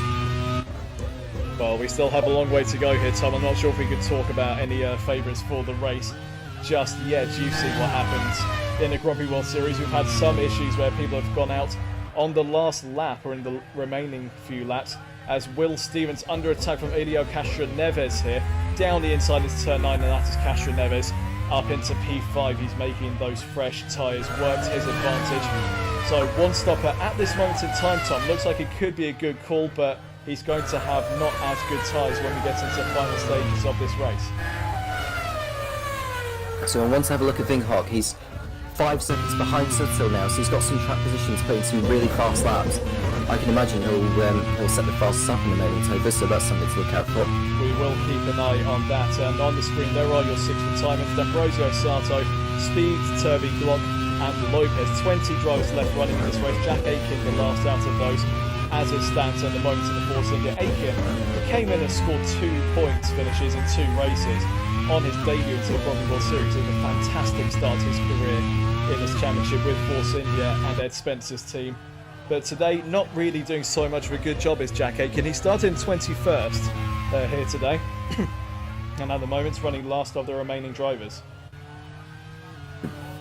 So yeah, Jack Aitken not having a good day for once. It was excellent in Chennai and Kyalami, but not quite so today with Martin Brundle, his teammate, ahead of him. So Will Power, his gap to Antonio Fuoco, 2.6 seconds in the last sector. Vingegaard looking to put in a decent lap here as he closes in on Adrian Suttil. The gap between those two is just under 4.6 seconds. So, the Leighton House car, it is one of the better cars on the grid, Tom. They've got good speed and they've got reasonably good reliability as well. They're one of the more powerful cars on the grid, but the most powerful car is McNish surrenders position there to Adrian Suttil, P7 there. So, Leighton House, they're one of the more powerful cars on the grid, Tom, but the most powerful is the live car. And at the moment, Fuoco trying to make their count as he closes in about 2/10 a lap on power at the moment. So this race not yet, as Fuoco's actually come into the pits from P2. Is that a scheduled second stop, or has he come in for some unknown reason? Yeah, there we go. He's only got 2 laps of fuel left there. So he's coming for a final pit stop here. 20 laps of fuel on board the live. Antonio Fuoco is going to the end of this race, so now he's got to put in the laps on the pressure rubber if he wants to try this undercut on Will Power and get the lead. He's going to come out behind Vingegaard, so he may have some track position to try complete an undercut on Power, but he was 2.5 seconds behind him, so he needs to put in a good outlap at least to get the jump on him. Chris Cavaney, the team principal of the Leighton House team, saying he's very impressed with both of his drivers at the moment, Will Power and Helio Castroneves. He's saying that he's impressed with them because of the jet lag they had coming straight here from Indianapolis. It doesn't really seem to be affecting either of his drivers at the moment. We've got Will Power in the lead of the race and Castroneves in 4th. But both of them coming straight from the Indy 500 to be here in Istanbul today and on for double points finish. So jet lag? What jet lag, says both of those drivers. I mean, IndyCar's one thing, the Grand Prix World Series is another, and looking at Castroneves, who continues his charge as he goes after the Pacific of Brendan Hartley. So Castroneves, he's on fresher tyres and is looking to make every use of those in his pursuit of a podium finish today. He took the victory on debut last time out in Kyalami. Can he make it 2 points with 2? He's looking down the inside and Brendan Hartley cutting right across the front wing there. There might have been a slight bit of contact there, I wasn't quite sure. As Will Power is into the pits now for his second pit stop, he will be going to the end of the race as well. There we go, 19 laps of fuel on board the Leighton House. So Will Power fuels to the end of the race. Where is he going to come out in relation to Antonio Fuoco? That is the battle that we need to watch. We're looking at Castroneves behind Brendan Hartley. I'd rather see where Antonio Fuoco is. Power is out of the pit lane, but he still needs to get up to speed. It looks to me like he has got that buffer of Vingegaard between himself and Fuoco, actually. So Vingegaard still putting in a really good performance here, actually. If he's going to the end, then Vingegaard could potentially be on up for a podium here today. It's an absolutely fantastic run there from the Eurobrun. There is Dario Franchitti, who reassumes the lead of the League 2 Istanbul Grand Prix, but he has yet to make his second pit stop. But Brendan Hartley holding off the advances of Helio Castroneves. Here there's half a second between them. Castroneves on fresher rubber, but Hartley, he is a brilliant defender. He will try and utilise every trick in the book to keep that Leighton House behind him. Here is the run out of turn 8. Has Castroneves got a good run here? He's trying to have a bit of a look. There is he. Yes, he's down the inside. Oh, Hartley holds on around the outside. Hartley holding fast there ahead of the Leighton House. And this has been a fantastic scrap between these two so far, Tom. Yeah, and this is helping Franchitti extend his margin at the front. So Castroneves, if he's going to win this race, he needs to pass Hartley now. Well, he's on the outside of the Pacific here. Can he make it work? He's already through even before they reach the braking zone. So Castroneves gets in the slipstream out of turn 9 through the right-hand kink of turn 10. A brilliant move there from the Brazilian. He's into P2. He's on the one-stop strategy and now has clear air to try and make this strategy work if he's going to beat out the likes of his own teammates, Will Power, and also Marcus Winkelhock and Antonio Fuoco. Will Power, there you can see on the graphic, now past Alan McNish for P6. So Power trying to make his fresher rubber work if he wants to win this race. Leighton House looking very good for a strong result here today, maybe even a double podium, but we still have a good number of laps here to go so far in Istanbul. Reliability, as we said, Tom, always an issue when it comes to the Grand Prix World Series. You might have a fast car, but if you've been upgrading your cars with a bias towards a power, you are suffering at the reliability end. You do, and you want to make sure you get to the end of races with the cars and not retiring with mechanical issues. We can just see Castroneves, or I think that's Castroneves, by judging by that helmet, trying to pull away from Brendan Hartley. You can see in the background. So Castroneves is a man on the mission right now. Can Spider-Man challenge for the victory here? I think I might put in a request to the Leighton House management, or maybe to Helio himself, to actually change his helmet, because he caught me out earlier. I wasn't quite sure whether it was Castroneves or Power in the Leighton House we were looking at, so maybe some kind words could be had with Chris Cavaney and Cairo at the Leighton House team to see if maybe we could get some a bit of a different helmet. But of course we can try and persuade and suggest as much as we like, but at the end of the day it's down to him which helmet that he wants. And Castroneves going for his red and black configuration, which does look absolutely lovely, to be fair, Tom, but a little bit difficult to tell, especially at distance between himself and Will Power. Tell me about it. You know, that's why we sort of look at the car numbers, because they are the numbers which do go onto these cars as well, but even from our point of view here, they're hard to see. But yeah, it's another one for the Retro Racing Managers League to be looking at. And looking at Foco's pace. Sorry to interrupt there, Tom. Chris Cavaney has just commented saying their helmets are not changing. Nice try. So yeah, that shuts down my argument there, Chris. So we're going to have to try and continue to figure out which one is which. He likes the challenges, doesn't he, Chris Cavaney? Alexander Rossi into pits from P13. Rossi, our championship leader at the moment. He was equal on points with Marino Sato, who we know already is scoring a big fat 0 here today after retiring earlier on with a gearbox issue. Alexander Rossi down in P13 ahead of his namesake Valentino Rossi, no relation of course, but not really the day that Alexander would have been wanting to have today, and actually just not LaRousse for that matter, Tom. Rossi's in P13, but Ilott is only one position ahead of him in P12.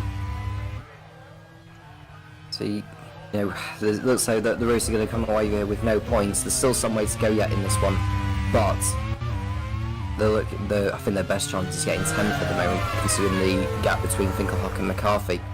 And we're looking at Antonio Fuoco all over the back of Alan McNish there. The Mike does have a power advantage over the Coloni, but McNish, he knows exactly what to do here. He's been around a very long time. He knows where to place the car and defend, so he's not going to make life easy for Antonio Fuoco there in P8. Ed Spencer, the team principal of the Force India team, getting in touch on the YouTube live chat, saying Martin Brundle will be getting his own plane ride home tonight. Wow.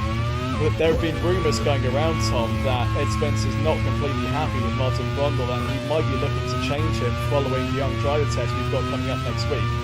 But I think that's just a damning vindication of Martin Brundle, isn't it? Saying if he's going to be getting his own ride home tonight, doesn't really want him around, does he?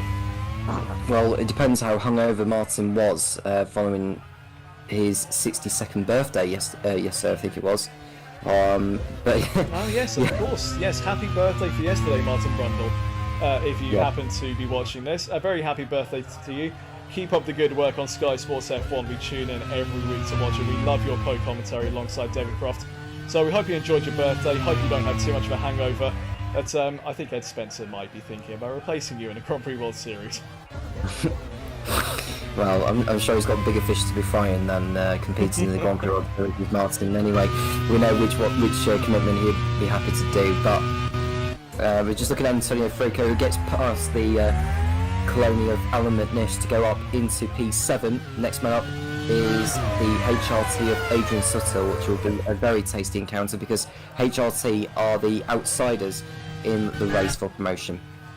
Now, just going back to Martin Brundle and the Force India, just very quickly here, Tom. Chris Cavaney pointing out that if Ed Spencer does indeed change out Martin Brundle for a new driver, that is his complete allocation of 5 drivers used for this season. There is a regulation in place for all teams across both leagues that you are only allowed to use 5 drivers across the course of the season. Ed Spencer, he is currently on 4 drivers. He started off the season with Al Unser and Alex Zanardi in his team. He then replaced Alex Zanardi with Jack Aitken, and he has replaced Al Unser with Martin Brundle earlier on in the season. That is 4 drivers. So if Ed Spencer, he's putting in Sergei Sorokin into the car for the Istanbul Young Driver Test we have next week. So if he then decides that he actually wants Sergei Sorokin in the car to race, that will be his 5th and final driver change if he wants to make any further changes across the course of the season. After that, it has to be one of the drivers who he has already used. So, Ed Spencer, think about it very carefully if you want to make that choice. Can Sergei Sorokin do a better job than Brundle? Well, find out next week at the Young Driver Test, and you can compare his times against those of Martin Brundle's here today. I'm just seeing a move from Will Power on Will Stevens. This is important. So the 2 wheels going head-to-head down into turn 9, and it's Power who gets ahead. Big Hawk's going McNish as well. Well, the Leighton House there having the willpower to get past Will Stevens there. Apologies for that pun, I know that's absolutely terrible. Willpower up into P4. Next up on the road is Brendan Hartley in the Pacific, running very well in P3. He finished 3rd last time out at Kyalami on his return to the championship. And here we go, Tom. Here is the current lap time, so this is a good idea of their current form. So, Castroneves, 3/10 faster than Frank Kittin. Oh, we got an engine blowout there. That is Antonio Fuoco having a problem there. That is the 2nd life car pulling out of this Grand Prix. And we said it earlier, Tom, you can have a fast car, but it might mean you have an unreliable car. And earlier on, Bruno Sato, his gearbox packed in, and now the engine has packed in on Antonio Fuoco. Life will score no points here today. Well, they got that pole position point earlier, didn't they? With Marino Sato. Yes, they did. 1 point there for the live team. Thank you, Tom. Keeping me on my toes as always. Yeah, I don't know actually who's got the fastest lap at this point either. I don't think that's something we've picked up on in this race that much. I think Sato might have set it earlier on before his retirement, but we will find out at the end of this race who actually has it. But the live team will be going no further here today. Antonio Fuoco, the 2nd retirement in the live camp. And what is that? That's the 7th retirement of the race after D'Ambrosio, Sato, Speed, Turvey, Glock, Lopez, and now Fuoco. That is a shame there for Andrew Sampson and his team.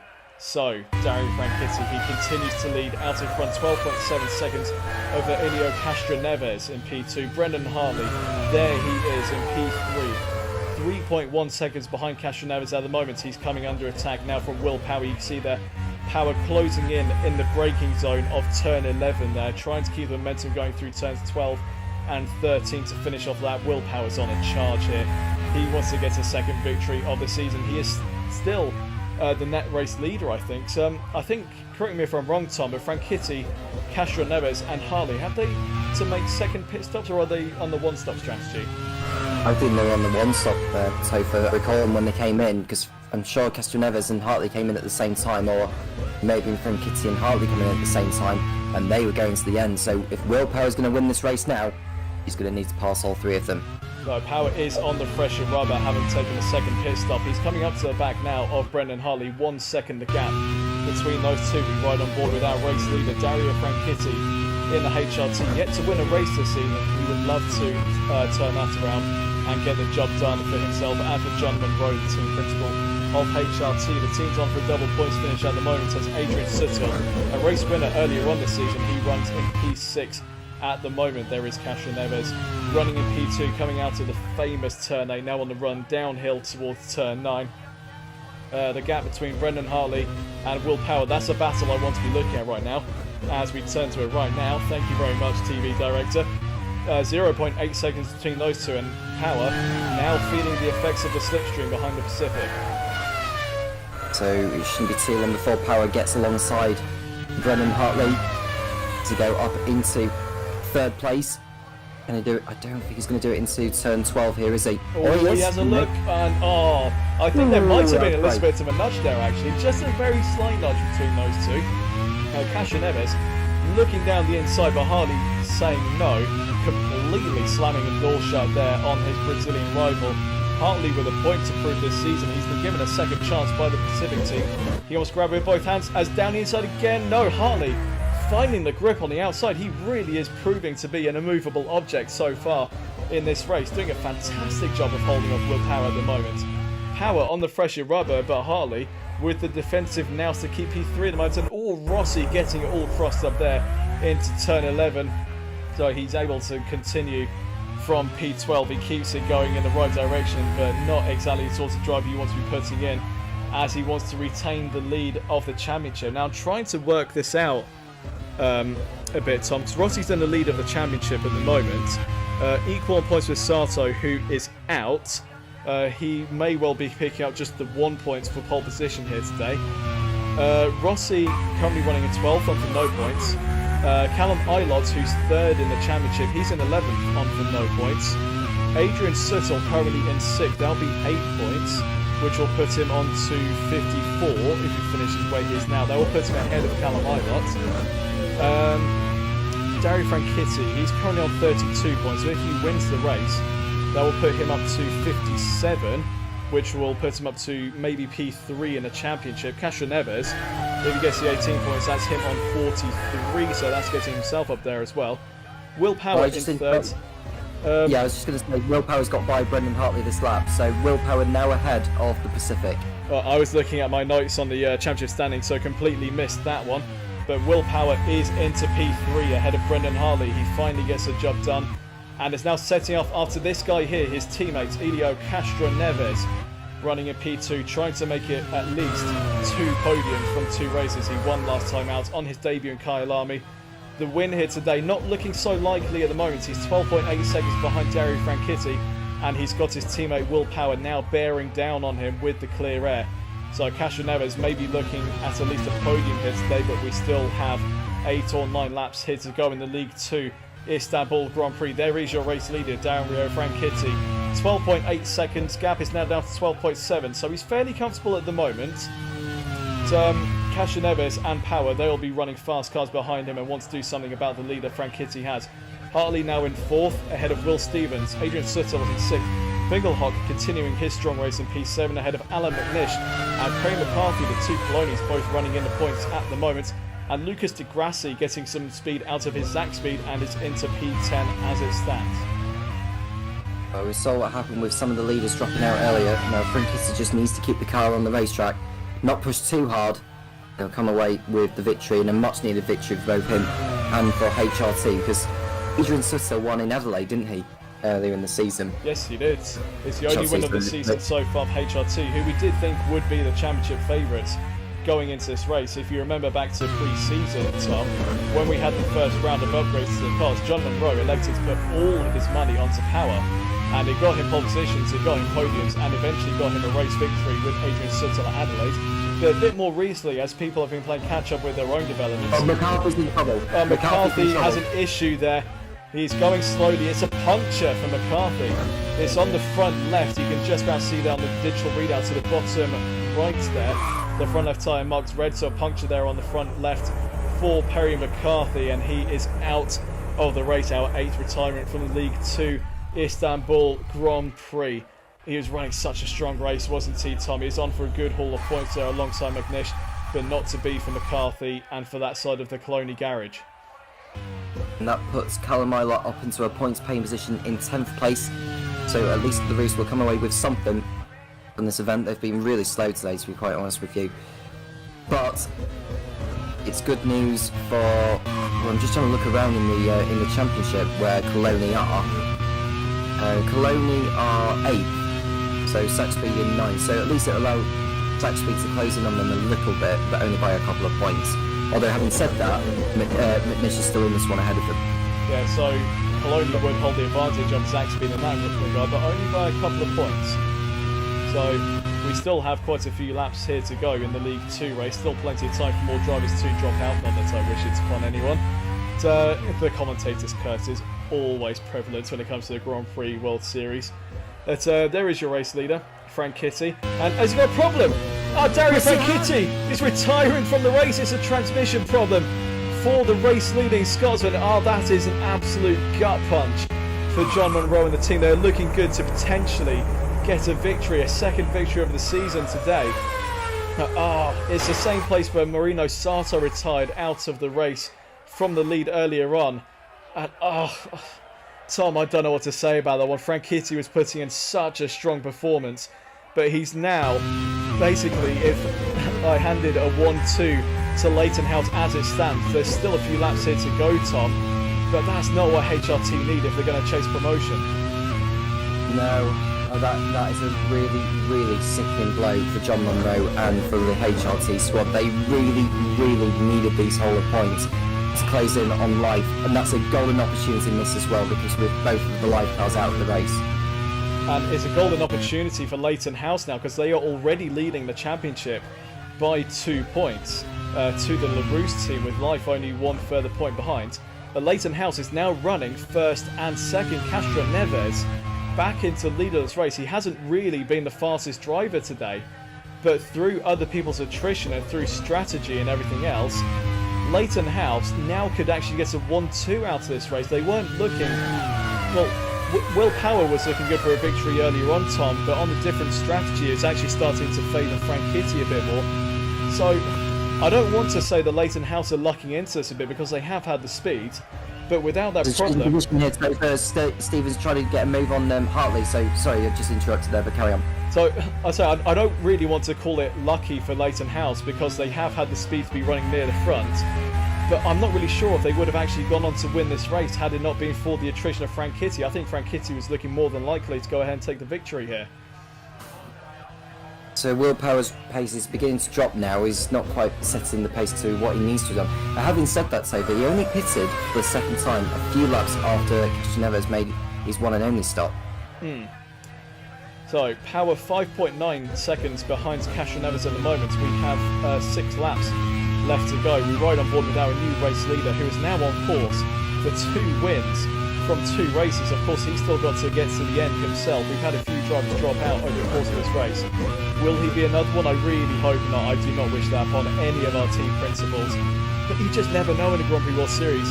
But Castroneves, as it stands, could get a second victory from 2 races, which would give Leighton House an immense stranglehold in the championship in League 2, and they're looking good for promotion into League 1 for Season 3. There is Brendan Hartley. He finished 3rd last time out in Kyalami. Can he finish 3rd again here today? Well, not if Will Stevens has anything to say about it, Tom.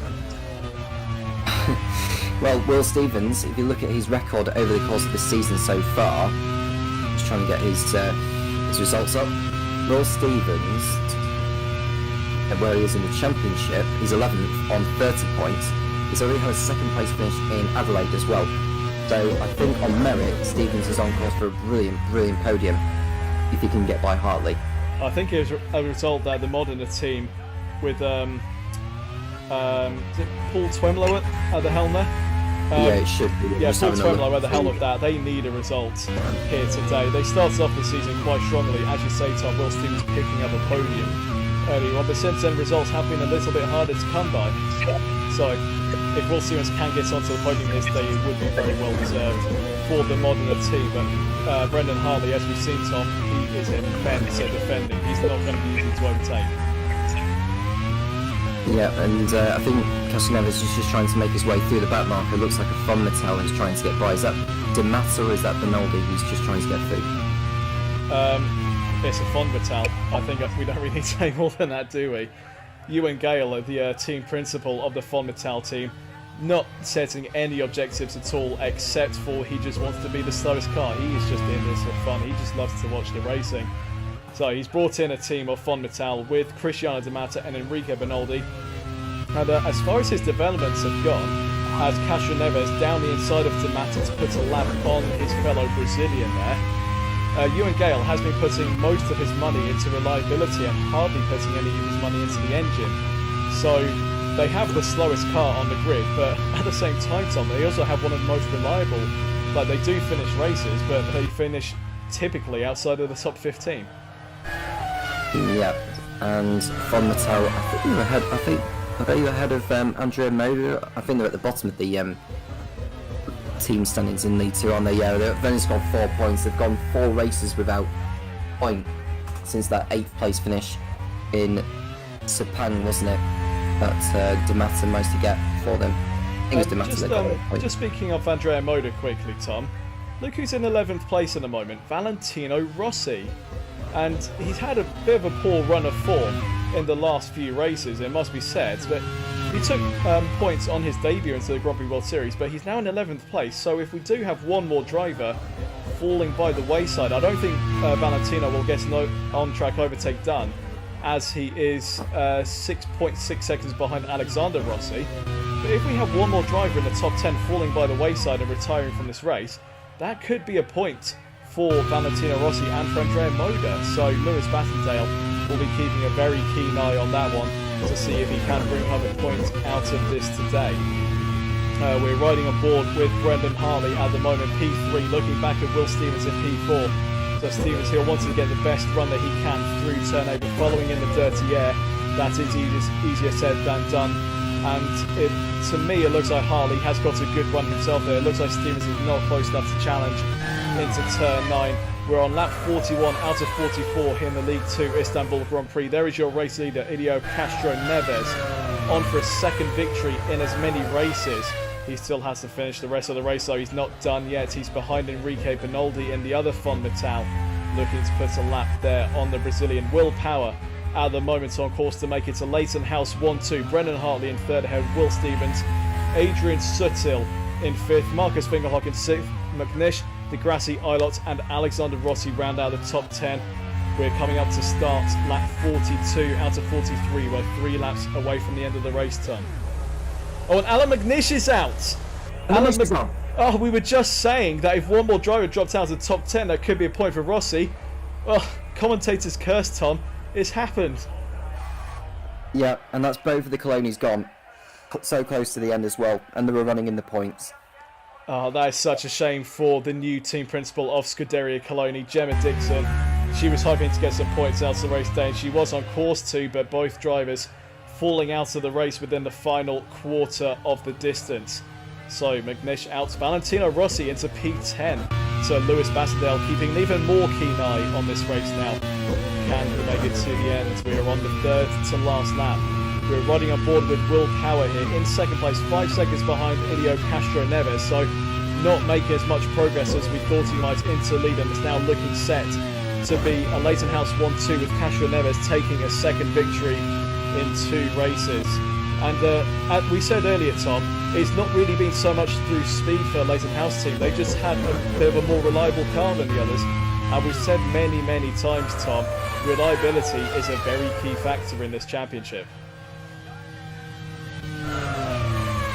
It most certainly is, and yeah, I mean, you have to feel for Gemma there, who was on course to get both drivers into the points, but the sport can be cruel sometimes. There's nothing you can do about it, and Castroneves managing the gap very, very well in the lead, and here's Stevens having another go on Hartley. Can't quite do it. Brendan Hartley, once again proving how good a defensive driver he is. He'd much rather be on the attack towards Will Power and Helio Castroneves up the road. But as it stands, he's actually holding off the attention to Will Stevens and is on for another podium. We are now on the penultimate lap here in the League 2 Istanbul Grand Prix. And this has been a fantastic contest. Tom is looking to be good on nutrition earlier on. And we've had a few retirements. We've got 16 runners left in this Grand Prix. But it's been some fantastic racing as well. Very intriguing as far as the pit strategies have been concerned. we've got Castroneves, who's been on the one-stop strategy and is in the lead of this race. Will Power trying to make a two-stop strategy work. Leighton House going straight down the middle with their differing strategies. And I don't think the differing strategies matter too much, Tom, because they're about to take a 1-2 finish. I mean, you can't really ask for more than that, can you? No, and that's going to cement their lead at the top of the team's championship and edge them ever closer to promotion, as we are now at the halfway point of the championship. And there is Brendan Hartley. He's got another good run out of turn 8 there. He's doing everything he can to keep Will Stevens behind him. He's got really good traction in that Pacific at the moment. It's been a bit of a driver merry-go-round with the Pacific team, actually. They've been constantly swapping, as Carter McCollum, between Brendan Hartley, Timo Glock, Roman Grosjean and Daniel Kvyat, trying to work out what his best driver lineup is. And D'Amata now having a lap put on him by Will Power. But at the Pacific team, they took a punt on Brendan Hartley when he was dropped by the Manor team, and so far proving to be their best driver of the season so far. So looking to season 3, Tom, Hartley looks like he might have cemented his seat, but who do they go for alongside him? Well, this is the whole thing about the assessment of drivers. I mean, Glock, he's an unpredictable one. We just some days he's done okay, other days he's just not quite shown the potential which team principals will have been after from him. I mean, he won 2 races for you last year. He did in indeed. The Super Bowl. Yeah. So he has got race-winning potential in this championship, but not really making it work so far in Season 2 with the Pacific team. Timo Glock out of this race with an engine issue earlier on. But here is the race leader coming through turn 8 for the final time. It's been an absolutely immense debut in the Grand Prix World Series for Helio Castroneves. He won on debut last time out, and this time around, maybe a little bit of a luckier victory, but it doesn't matter how you get them, Tom. It's whoever finishes the race first that matters. And we've just seen a last dash overtake from Cristiano D'Amata going past Enrico Binaldi and up into 15th. And not for points that one, but maybe more for team pride between those two, between D'Amata and Binaldi, the Brazilian duo that is at the Fonmetal team. So fighting for position now, looks like D'Amata has got the better of him. He now concedes position there to Brendan Hartley. Will Stevens, this is Stevens' last chance to try and take a podium here. We're now looking to the front though, as round the final corner, it is going to be a second victory in as many races. Helio Castroneves, what a weekend it's been for him. He crosses the line and wins the League 2 Istanbul Grand Prix. It's 2 wins from 2 races for the Brazilian, and it's a 1-2 for the Leighton House team. They extend their advantage at the top of the League 2 Teams Championship. Brendan Hartley does indeed hold off Will Stevens for P3, a second podium in as many races for the Kiwi, a brilliant return to the championship for him.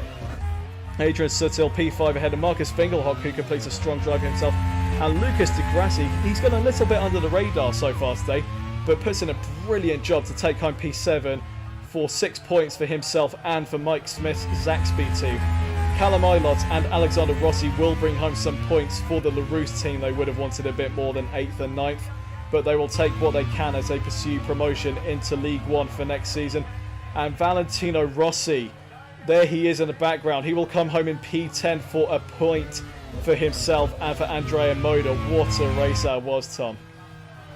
It was, and hats off to the Leighton House squad for in both drivers on different strategies, and they've excelled in this one where others just haven't been able to. Unlucky to Ed Spencer and also to the Force India team missing out on points in the 11th place. But what a brilliant effort from Valentino Rossi. In fact, both Rossis, because they started on the back row. They've come through in 9th and 10th. Yes, they did. Thank you, Tom. Both Rossis taking back of the grid penalties from the last race in Kyalami, where they were involved in incidents with punting off other drivers.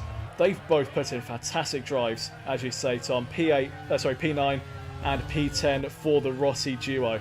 There is your last driver over the line. Sam Bird in the Zaxby. He took on damage at turn 1. Wasn't able to recover. A disappointing day for the Brit there. Here is your official result. Helio Castroneves, Will Power is 1-2 for the Leighton House Judd squad. Well done, Chris Cavaney. Brendan Hartley, the Kiwi, making it an Australasian 2-3 in the Pacific. Will Stevenson 4th ahead of Adrian Sutil, Marcus Finkelhock, Lucas de Grassi 7th in the Zach Speed. Then the LaRousse duo of Callum Ilott and Alexander Rossi. Valentino Rossi 10th place. What a drive from him in the Andrea Moda. Jake Aitken recovering from 21st on the grid to finish in 11th, just outside the points, ahead of Mike Conway, Martin Brundle, Sam Bird. D'Amato, Benaldi were lapped. McNish, the final classified finisher, even though he pulled off late on.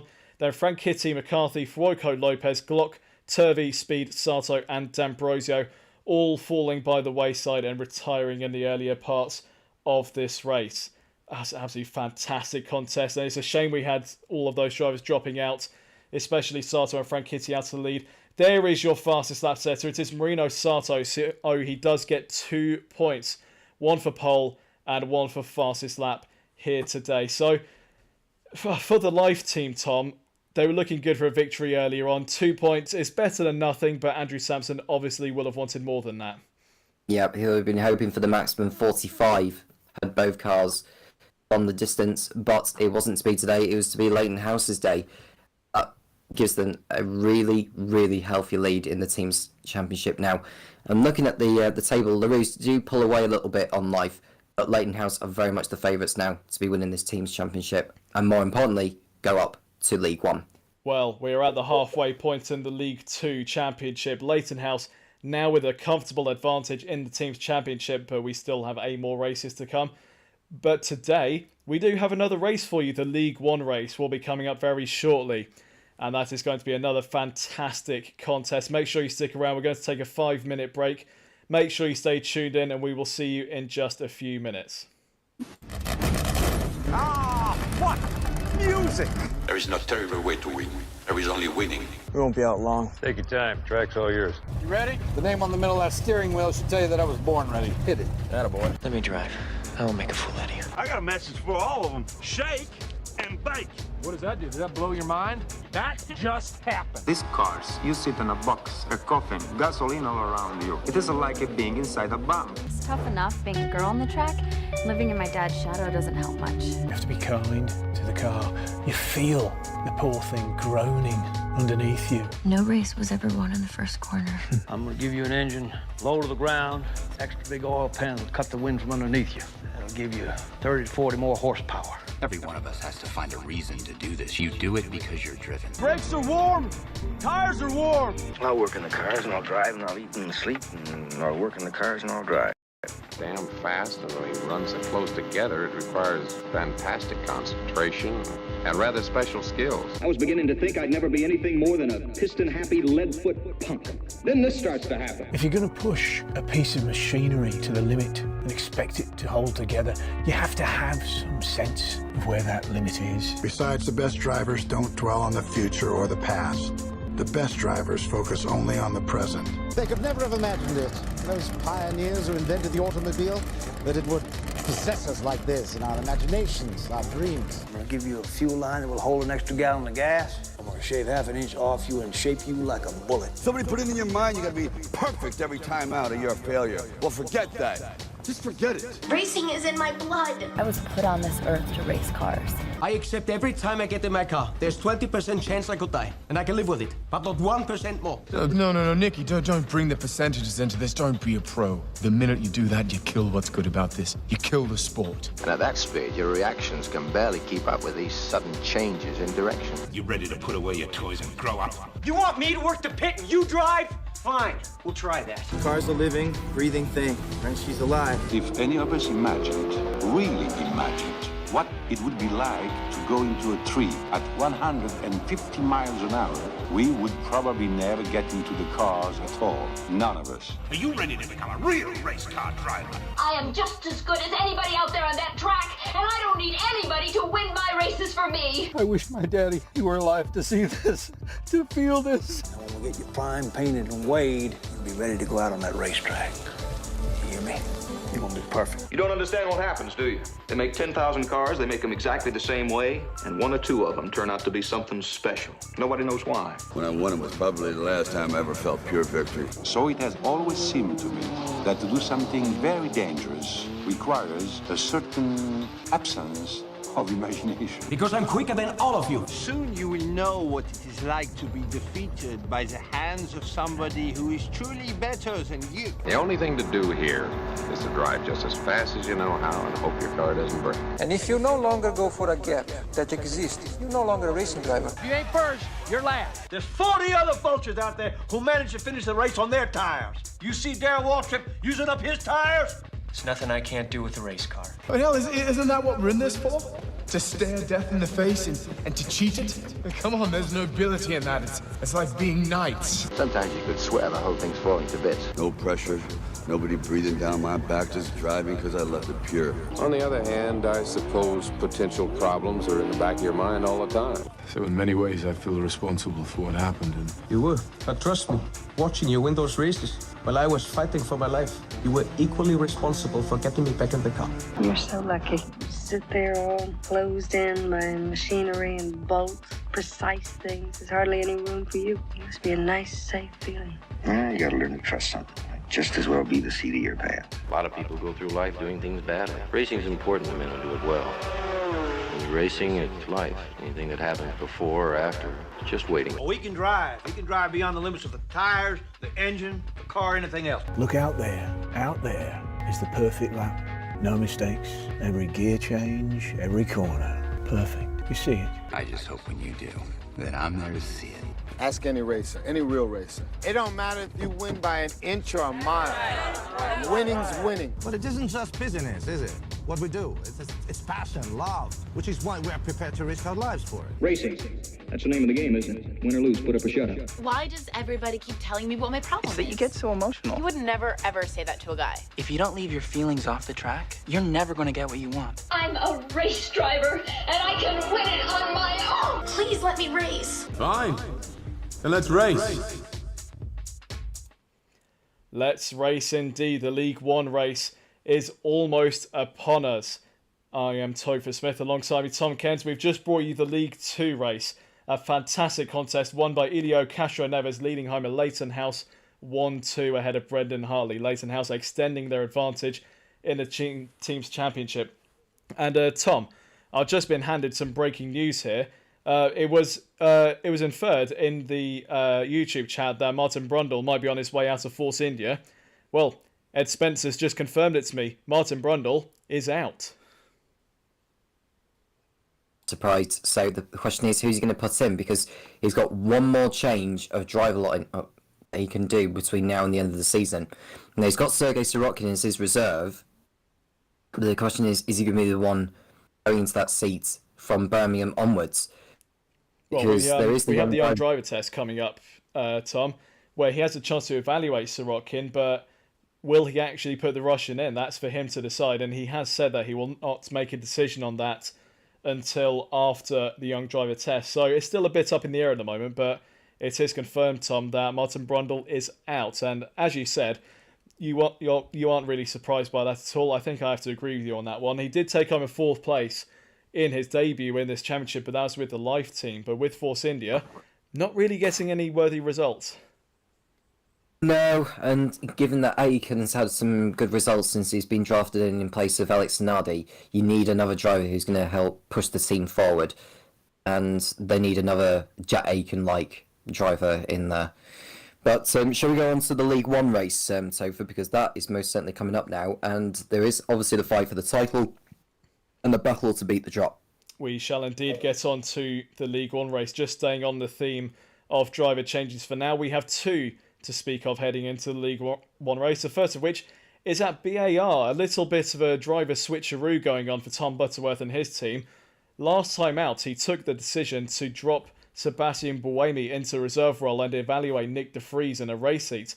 Well, this time, Nick de Vries keeps a race seat, but he's instead replacing the reigning champion, Jean-Eric Verne. Verne hasn't really had a good season at all. Buemi's been up there. He got a podium in the season opener. Verne not even standing in the top 3 so far this season. So de Vries, he's been given another chance to prove himself in that reigning champion BAR team.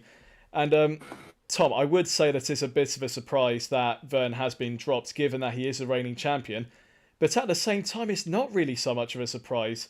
Like if Tom Butterworth was going to make a switch of driver, you would think it would be Verne, given just how poor a season he's had so far. I don't know what it is, but BAR need to.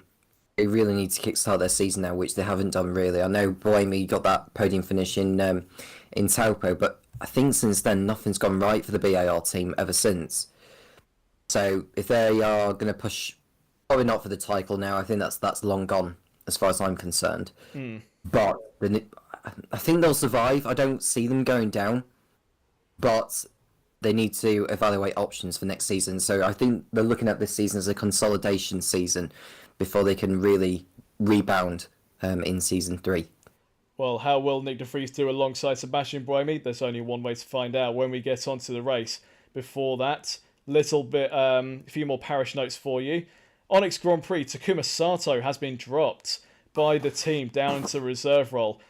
In some ways surprising, in some ways not. Sato, he was a very good qualifier in Season 1, took a few pole positions.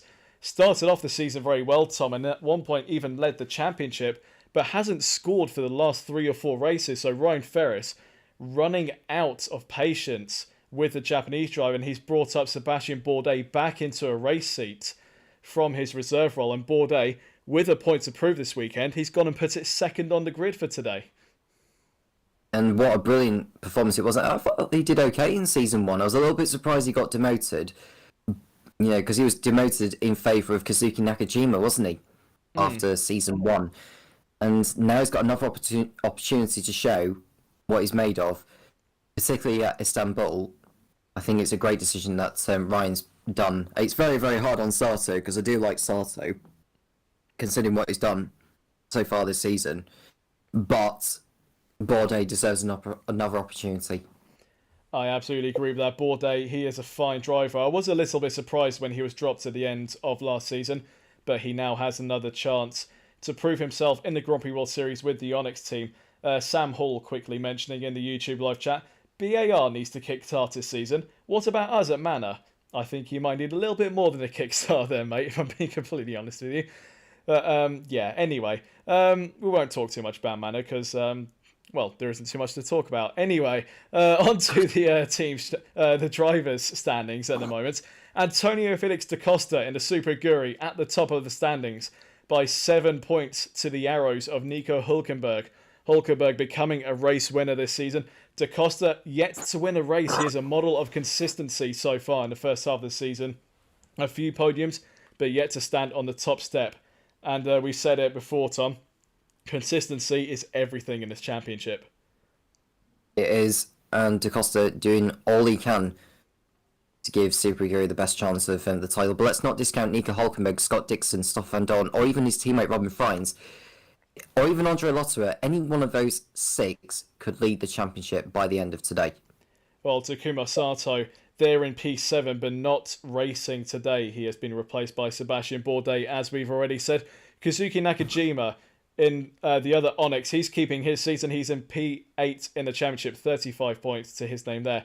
Sebastian Buemi for BAR coming back in again after sitting the last race out. He is on 31 points. And Kevin Magnussen just inside of the top 10 for AGS on 28 points.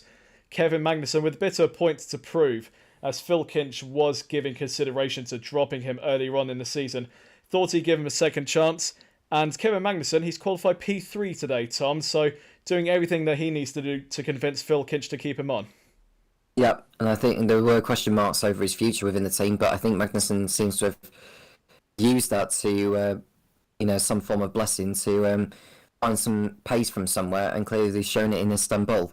So hopefully he can get to the end of the race and give AGS some much-needed points. Well, as for AGS and their points, let's have a quick look at the team standings. AGS there in 6th on 63 points. At the head of the standing, Super Guri on 122 points.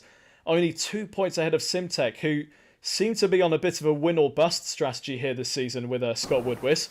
He's won a few races so far this season, Tom, but with Simtek, it seems like they either win the race or retire trying. So it's just pretty much wins and spins, isn't it, for the Simtek team? But it's very close in the team's championship between them and Super Aguri. Arrows are the outsiders, and if Onyx can get a really strong result today, they could all of a sudden become contenders. I think if you were to ask me who could go for the team's championship, I think it's any one of the top 4.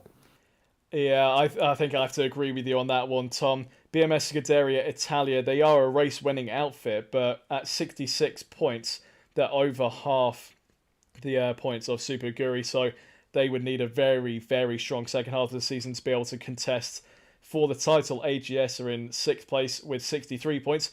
BAR on 49, the reigning champion team, they need to turn it around with 49 points there. Midland Racing on 38, then Minardi on 31, and 40 Corti holding on to the top 10 there with 25 points. So let's get this race underway, shall we, Tom? We had a fantastic League 2 race. The League 1 race promises to be just as good, if not better. Let's get on with it and go down to the grid where, surprise, surprise, ladies and gentlemen, guess who's on pole? It's a Simtech. Scott Dixon taking yet another pole position for the Simtech outfit. They have such a powerful car underneath them. Sebastian Bourdais on his return to the series. Second on the grid. He has a lot to prove here today. Kevin Magnussen, his best qualifying of the season so far in P3. Alongside Nick de Vries, aiming for a full-time race seat with BAR. Kamui Kobayashi, our race winner of the season opener in P5, alongside Stoffel Van Dorn. Andre Lotterer and Robin Frames make up row 4 ahead of championship leader Antonio Felix da Costa and Sebastian Buemi returning to the championship in P10. Marco Andretti and Alex Albon make up an all-manner row 6. Pietro Fittipaldi and the BMS Scuderia Italia ahead of the AGS of Pascal Wehrlein. Row 8, Kazuki Nakajima and Nico Hulkenberg. Then row 9, Roy Nissany and Paul Di Resta. Nissany putting another good performance there in the 40 Corti to take P17th. Jaime Alguersuari and Simona Di Silvestro on P10. And Jos Verstappen, Pedro de la Rosa, 2 of the old guard of the grid, are in 21st and 22nd. Tatiana Calderon in 23rd ahead of Mika Salo, Thiago Montero and Tom Christensen propping up the field. And Tom, we had an absolutely fantastic League 2 race. This one promises to be maybe just as eventful, hopefully maybe even better. How do you see this one going with Dixon and Bourdais on the front row? I expect both of them to get off the line really, really well. Maybe Bourdais getting in front into turn 1, who knows? And can Magnussen and De Vries convert their second row starts into a solid race finishing position? I want to see how Van Dorn does from safe, because he could be a huge, huge threat in this race. And we are off and away in the League 1 Istanbul Grand Prix, and Bourdais straight into the lead by the looks of it. But Kevin Magnussen's also getting alongside the Link duo there. Is he going to lead into turn 1? It's 3 wide down into the first corner. Magnussen through into the lead of the League 1 Istanbul Grand Prix. Dixon's had a poor start there, going from pole down to 4th. But Kevin Magnussen, what a start from the Dane. He's got Sebastian Bourdais right up his gearbox already, but that is exactly the start that Phil Kinch in the AGS team would have wanted for his driver. Oh, it was a superb getaway from Magnussen. He had the inside line, the high ground into turn 1. You can see Robin Fines in 10th place by the looks of it, going down the inside. It looks like one of the an Arrows is trying to get past there. Kobayashi's got damage. Kobayashi has damage to the front wing there. You can see that it's missing. It is non-existent on that Arrows. We did not see what happened to the Japanese driver. I'm not sure if we're going to get a replay here. But Kobayashi, he was our race winner in the Taupo Grand Prix at the start of the season. And since then, he's had a wretched time of it. And it's not going any better for him so far. There is his teammate right behind him. He won't want to hold him up too much. But Kobayashi picking up damage. We're not sure what happened to the Japanese driver there. And I imagine there's a bit of argy-bargy down into turn 1. And behind Magnussen, De Vries looking down the inside of Bourdais and getting back into the slipstream there, deciding not to go for it on this occasion. But what a start from Kevin Magnussen from P3 into P1. This is exactly what Phil Kinch and the team want and need for the AGS team. A bit of an inconsistent start to the season. Bourdais trying to get alongside Kevin Magnussen down into turn 11. He's got the outside line. Magnussen's going to defend down the inside. He doesn't need hold on to lead. And De Vries opportunistic there from the Dutchman. He takes full advantage of Bourdais getting offline, and he goes up into P2, having started 4th on the grid. So Tom, you said you were expecting Bourdais and Dixon to get really good starts. They've actually gone the other way here. Yeah, perhaps I should eat my words. Well, I was going to say Magnussen got off the line really, really well. You know, from where he started, and De Vries made an even better getaway from where he started to get up into second. But there's still a long way to go yet. I'm just looking at Andre Lotter actually, because I think he's made up good ground from where he started. He had started 7th, he's in 6th position. Okay, so he's made up just the 1 position so far, but there's plenty of time for everything to change between now and the checker flag. Just looking at the position changes here, Van Dorn is up 1 place from 6th, Lotterer is up 1 place from 7th. Buemi, he started 10th and he's up to 8th. Costa started 9th and he's up to 7th. Fraint is down from 8th to 9th, and Andretti from 11th to 10th. So not too much change in the midfield there. The main battle being Magnussen fighting through from P3 to P1. He's now got Nick de Vries all over the back of him. If de Vries can get a good exit out of turn 8, which it looks like he has done, he's going to challenge down the inside here. He pulls out to a slipstream. There's another battle behind between Bourdais and Dixon. De Vries down the inside and into the lead of the League 1 Grand Prix here in Istanbul, as Dixon and Bourdais also fight to each other. Van Dorn's right behind them as well, trying to get involved. But De Vries from 4th into the lead. It's a fantastic start for the Dutchman at the VAR team. He's got the best result, or the best start to a race that they've had for quite some time now. As you can see, 3 wide into turn 12. So Dixon, Bourdais and Van Dorn all changing positions there. Van Dorn's up into P3, pulling off a double overtake there. Fantastic from the Belgian. This has been some fantastic racing so far. We're only 2 laps into this 44-lap contest, and so far plenty of overtakes, plenty of action. Magnussen initially taking the lead from P3 on the grid, and now De Vries has fought his way through from P4 into lead. Already got about a second on Magnussen. Van Dorn going from 5th to 3rd in 1 corner down at turn 11 past Bourdais and Dixon. Dixon's the big loser out of all of this. He started on pole position down into P5, and there is a lot of power in that Simtech, but Dixon, I'm pretty sure all it is, Tom, is just he's lost momentum, trying to get back into a rhythm, having lost positions earlier and just struggling to get into that rhythm again. So Dixon not getting the best of starts in the race, down to 5th place from where he started. Van Dorn going the other way up to the final podium spot in 3rd. But yeah, Dixon not having the best of starts at the moment. We've got an interesting comment here from Sam Hall regarding his Manor team. So the Manor team, it is a British outfit. He said that he's going to relocate the Manor HQ. Oh, a little bit of a close moment there between Nakajima and Fittipaldi. Sam Hall has said that he's going to relocate the Manor team to the Gold Coast in Australia. So it's now going to be an Australian team, as Bourdais now under attack from Scott Dixon, and Bourdais down in 5th place. Dixon finding his feet now, getting back into a rhythm, and he's finding pace again in that Simtech. It's an interesting one, Tom. The Manor team now going to be racing under an Australian flag. I don't think it's going to change their fortunes too much though, is it? No, not by any stretch. I mean, want to see the Onyx going past the Simtech there of it looks like Dixon. They keep swapping positions, and Nissani's out. So while we were looking at that battle on the front, Roy Nissani becomes our first retirement of the League 1 race. And a little bit of a heavy hit into the barrier there as he pulls off. His 40 is on fire, so he will need to vacate that car as soon as he can. That is 1 driver down in the League 1 race. Roy Nissani, our first retirement. Dave Goddard will not be at all happy about that. He brought Nissani in place of Jeff Gordon, and Nissani did get points on his debut. He put in a very good drive, but his race here today will go no further than 2 laps. Back at the front again, De Vries builds up more of a gap over Magnussen. It is now 2.7 seconds. De Vries found a lot of time on that last lap, and he's now clearing straight off into the distance here. Buemi trying to look down the inside of Andre Lotterer there for P6, and I think he might have got the move done. Maybe we've just cut away from on the camera there. No, Lotterer has held on to the position there. But look at the gap that De Vries has got already over Kevin Magnussen. He's got the move done and is now finding the gap. I can only assume, Tom, that De Vries must be on a 2-stop strategy while Magnussen might be on a 1-stop. Just a further behind, there's an AGS that's got past 2 in 1 go. Is that Alex Albon passing both Nakajima and Fittipaldi? If it's an AGS, it would have been Pascal Wehrlein. Albon's driving for the Manor team now. Yes, Manor no, running 11 and 12. I think he's from past memory. But I think it must have been from Andretti, who has gone past... Oh, no, not Andretti, the other AGS, Wehrlein. Gone past Fines and Andretti. And just to prove that there is speed in the arrows there, Kamui Kobayashi's just set the fastest lap of the race, but albeit from 25th and currently last. There is Scott Dixon down the inside of Sebastian Bourdais. These two are having a really good battle here, constantly swapping positions. This is fantastic to watch between these two.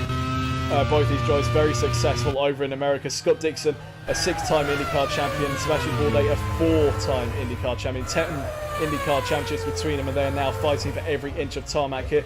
Bourdais back through again. These two swapping positions every other corner, it seems. This is absolutely enthralling to watch between those two. A little bit of a shame it's not for the leads, Tom, but it's still amazing to watch nonetheless. Indeed, and looking at Magnussen, who's kept hold of second place at the moment ahead of Van Dondergap, down just over half a second.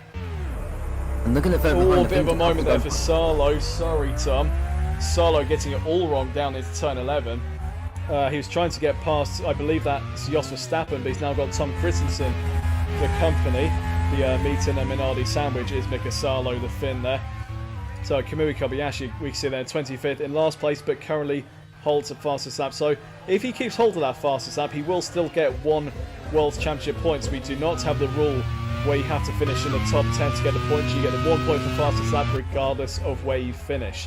So Kobayashi getting a point there. And Frane's getting a little bit crossed up there, trying to hold off the advantage of Albon and Andretti in the 2 Manor cars. So Manor really needs to get some points on the board this weekend. Sam Hall very disappointed with their progress so far this season. He is facing a very real threat of relegation this season, so if he can get both cars into the points, that will be a step in the right direction for the newly Australian team, now relocated to the Gold Coast. There is Kevin Magnussen, 3.2 seconds behind Nick De Vries, clearing off into lead on what I can only assume to be a lighter fuel line. I mean, we know that De Vries is fast, but when you're pulling off that much of a lead, as Dixon back down the inside of Sebastian Bourdais again, these two once again swapping positions. Bourdais into the slipstream of the Kiwi through the right hand kink of turn 10. Can he make the slipstream work and get through into turn 11 again? Staying on board with him, he's looking down the inside here of Scott Dixon. Outbreaks the Kiwi into 4th place. This battle, if this could go on all race, Tom, this would be so amazing to watch between these two. It would, and just to correct you a little bit, the little right-hand kink is turn 11, the hairpin of which they've gone through is turn 12. It's a 14-corner lap, is the Istanbul Park track. Once again, he keeps me on my toes, and we've got a problem there for one of the BMS Scuderia Italians. It's Pietro Fittipaldi there, with a lot of smoke or steam or whatever that is ejecting from the back of his BMS. He will become our 2nd retirement of the race. That is a shame for Fittipaldi. Starting to find his feet a bit in the Grand Prix World Series, and took his first podium last time out in Kyalami. It was a great drive from him, and it was steam coming out of the back as it's a water leak for the BMS Scuderia Italia. So a shame there for the Brazilian driver. He is our 2nd retirement of the race on lap 6. And it's just saw a bit of debris go up in the air actually.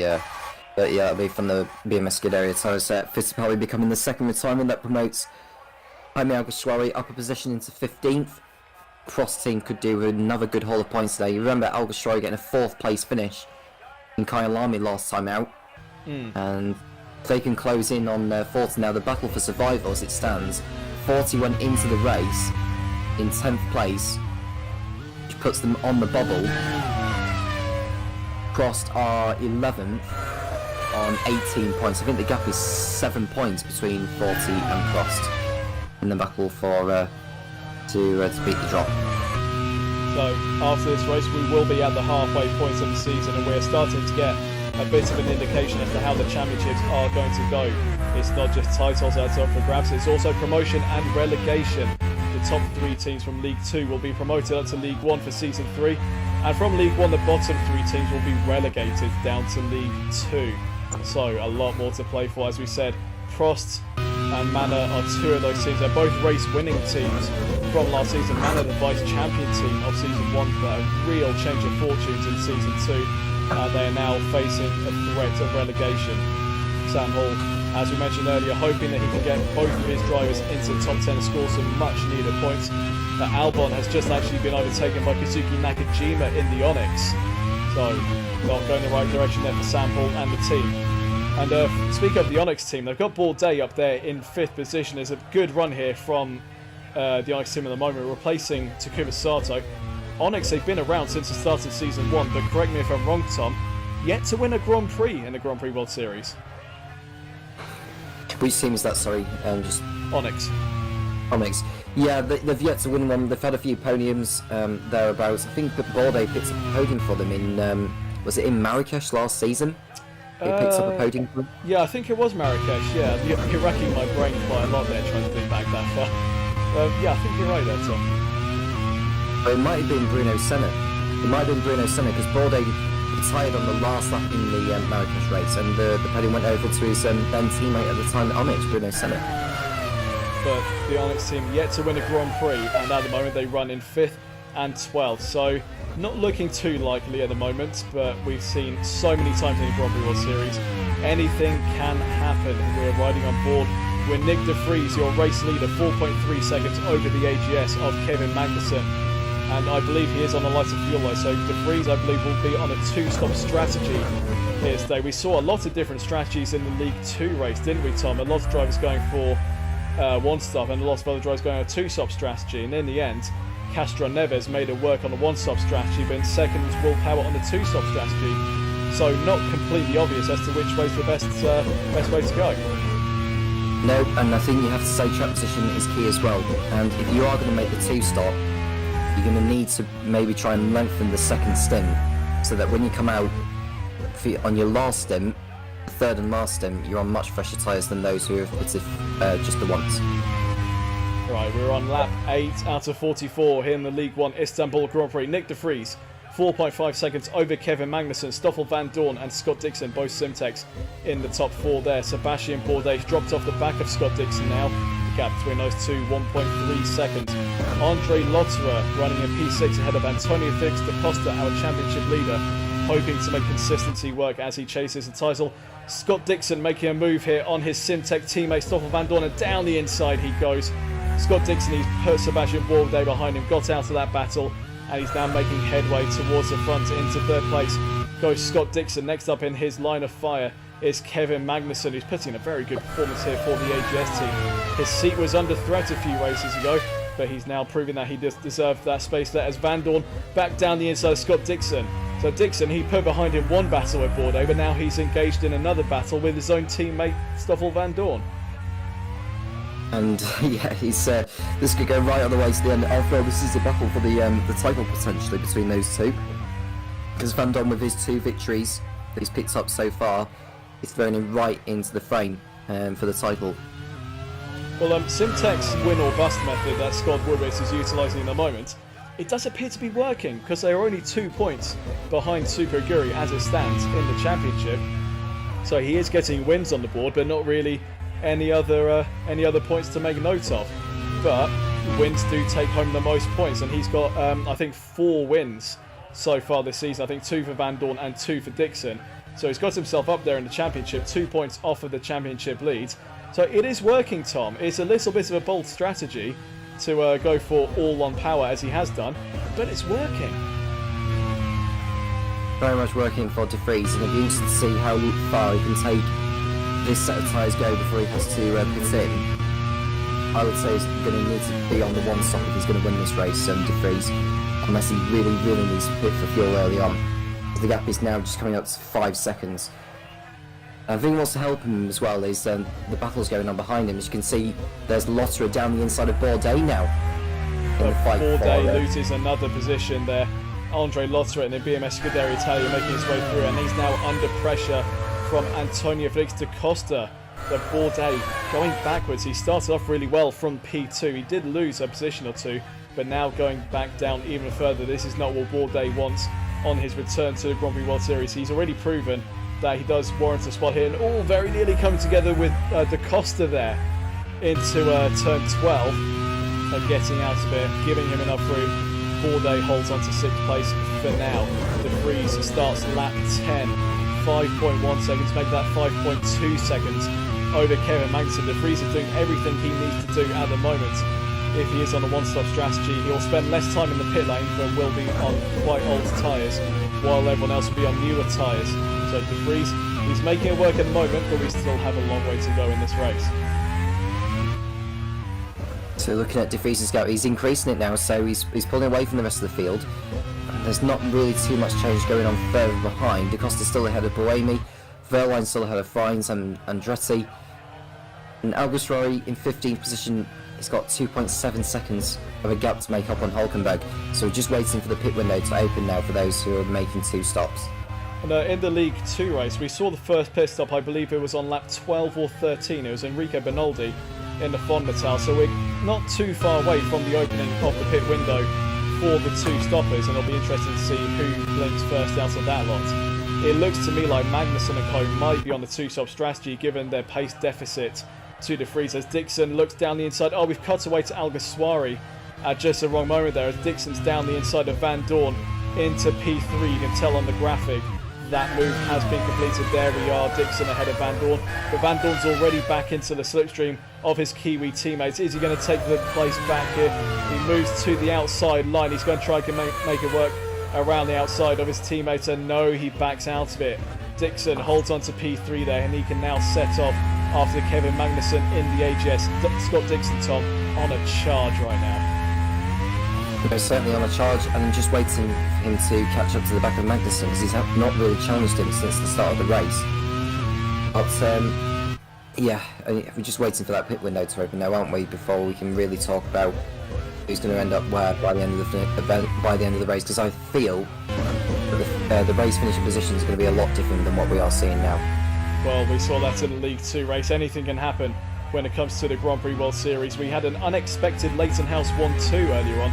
They were by no means the outright fastest car, but through superior reliability, they lasted the distance while the Life cars and the HRT cars fell by the wayside. They brought home a 1-2 in that race.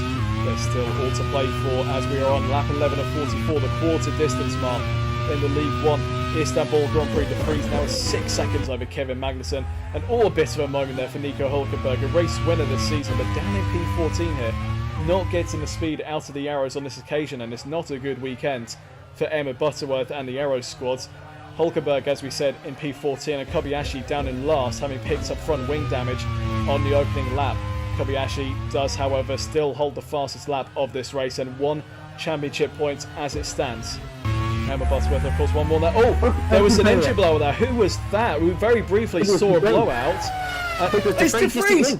Nick De Vries! Oh, he was commanding the lead of this race, so far ahead, and it's all come to nothing for the Dutchman. And that's such a shame. He was really putting in a good job there. And we've got another blowout there. That's Stoffel Van Dorn.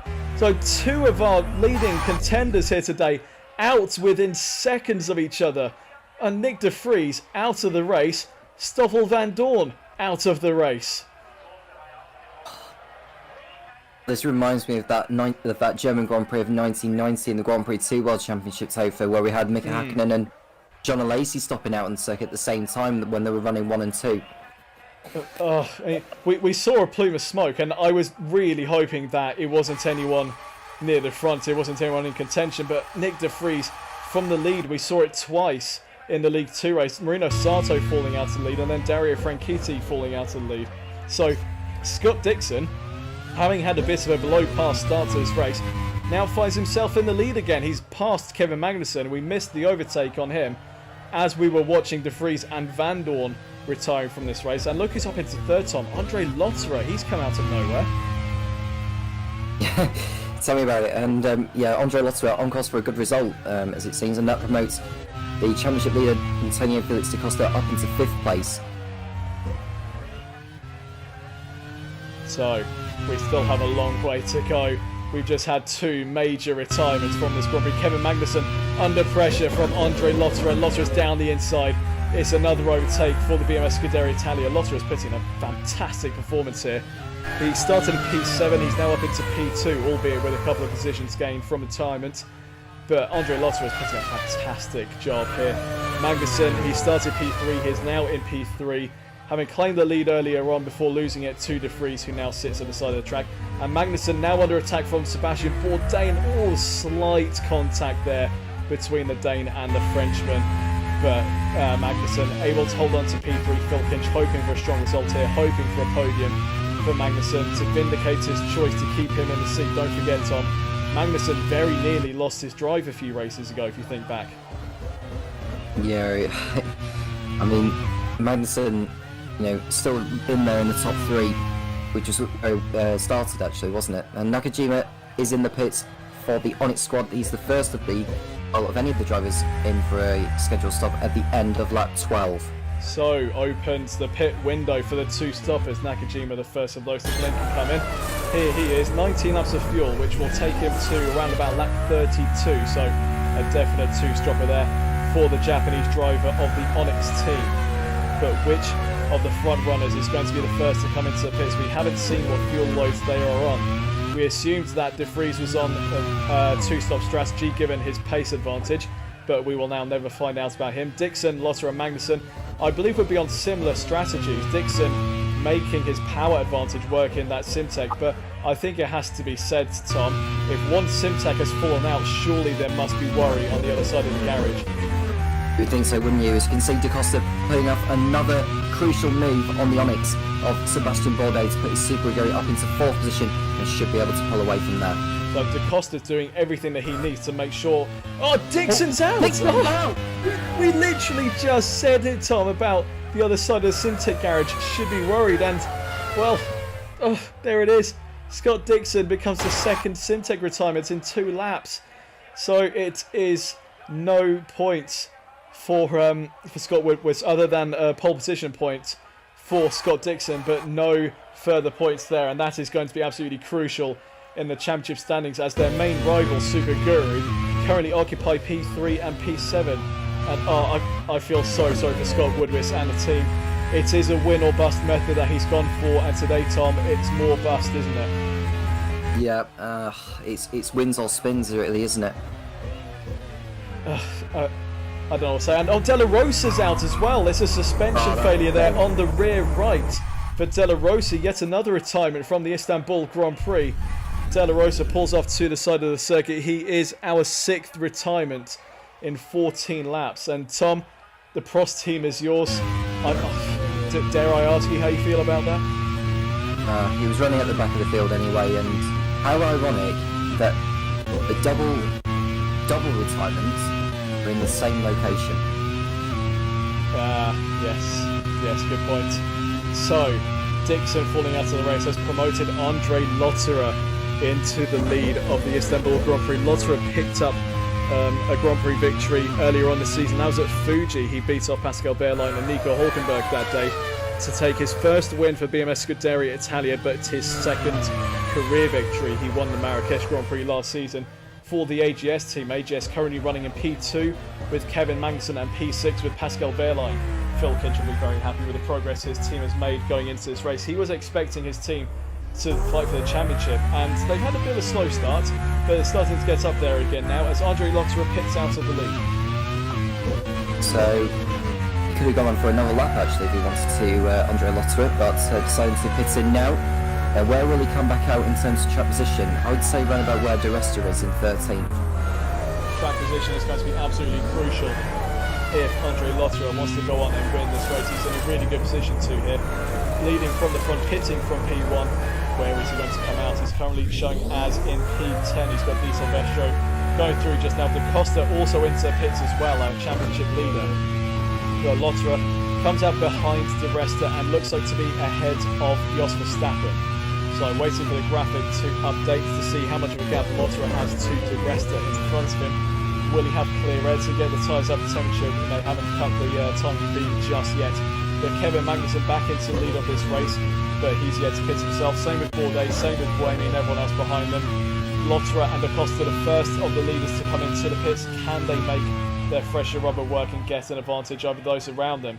So look at the graphics now. Lotterer 1.1 seconds behind De Resta, so he's got a little bit of a gap to get his tyres up to temperature before he goes on the attack, but he won't want to spend too much time behind the millions.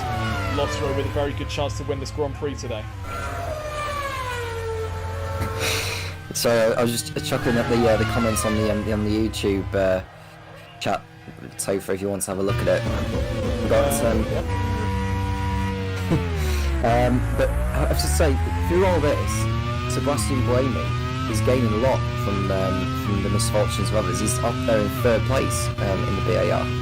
Buemi doing an absolutely stellar job at the moment. Just checking my notes here, he started in P10 and he's now up in third place. That will be through the benefits of other drivers in front of him falling by the wayside, but you've still got to be in it to win it. There is Sebastian Buemi, talk of the devil. He's up into P3, putting in a fine job there on his return back to the BAR seat.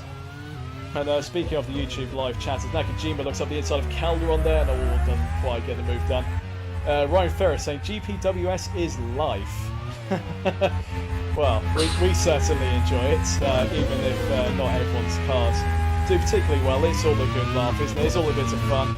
We're enjoying some motorsport midweek, away from the real-life world of Formula 1, Formula E, IndyCar, WEG, whatever championship you're into. This is some midweek entertainment for you in the Grand Prix World Series. Sam Hall saying 1982 Monaco, the race no one wanted to win. Well, we've had De Vries falling out, we've had Van Dorn falling out, we've had Dixon falling out. Will we get any more? Will we get another Monaco 1982? We're on lap 16 out of 44, still a long way to go, Tom. Yeah, and Magnussen will be hoping he will go to the end. He's 1.2 seconds in front of Bourdais. See the Costa getting held up by the Minardi there of what looks like Jos Verstappen.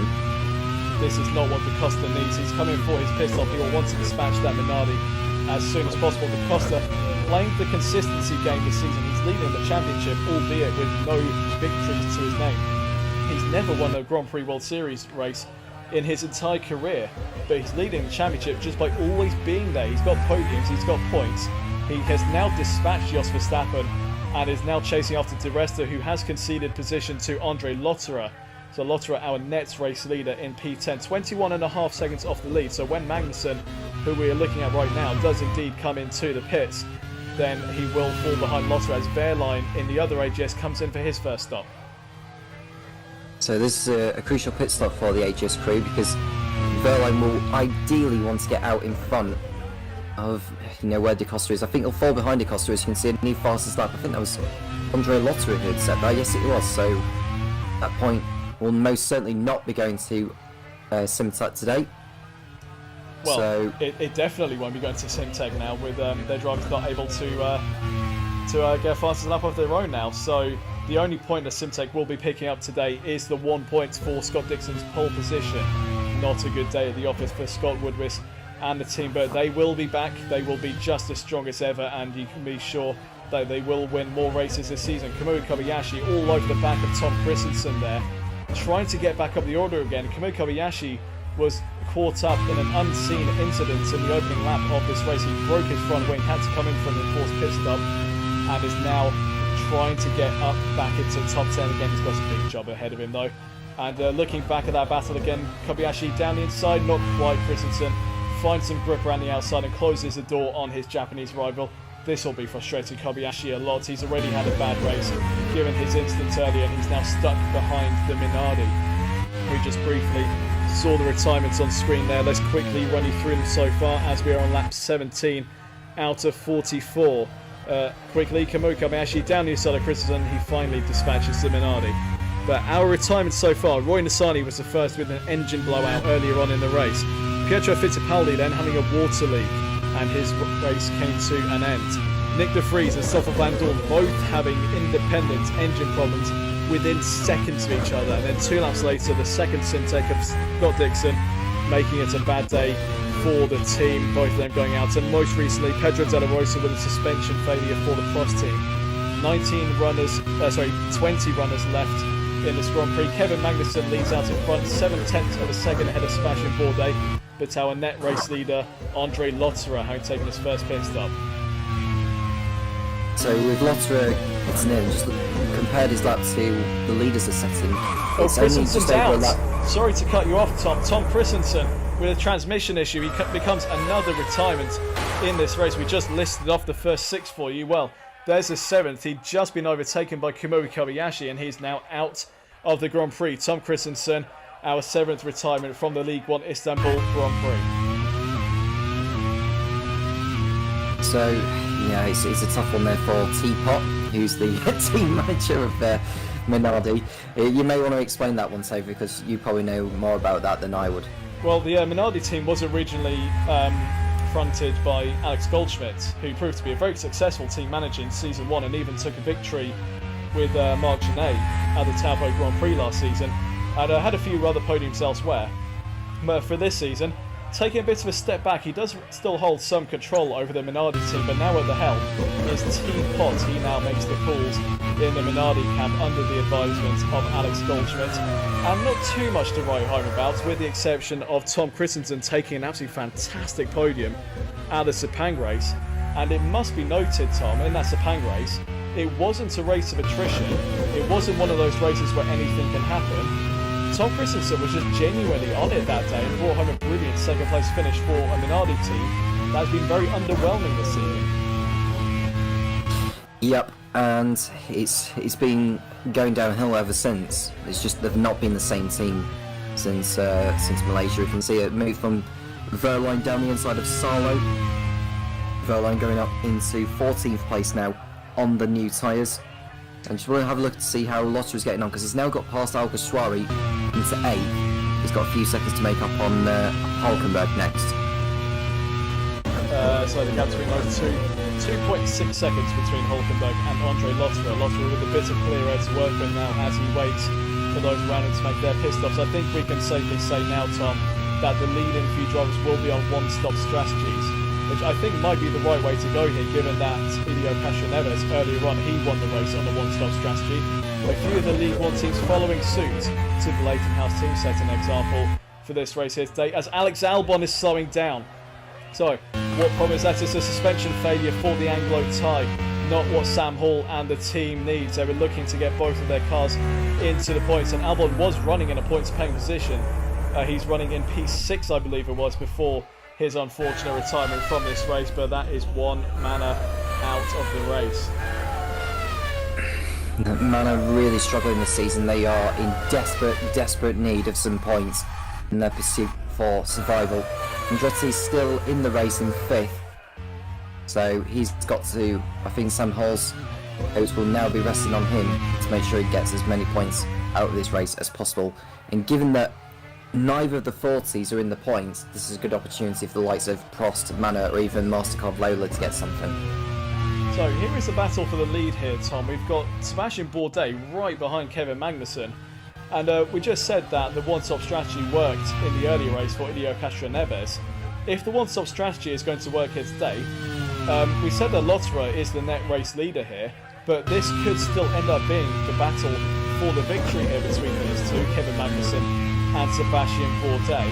Bourdais already proven that he does have the ability to overtake and defend in his battle with Scott Dixon early on. As a fantastic scrap between those two before Scott Dixon fell by the wayside and into retirement. Bourdais proving that he's lost none of his ability as he returns to the Grand Prix World Series, replacing Takuma Sato at the Onyx Grand Prix squad, proving that Ryan Ferris was absolutely justified in his decision to drop one of his race drivers and bring in Bourdais back into a race seat. This is a guy who took podiums in Season 1, now back in with a shout in Season 2 and fighting for the lead of the Istanbul Grand Prix.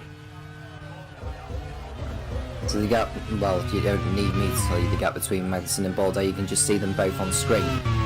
Buemi beginning to lose a bit of ground now in 3rd place. And it's Fines in 4th and Andretti 5th, and Andretti comes into the pits now for Manor. I would assume this is going to be for a one stop. We are on lap 21 now.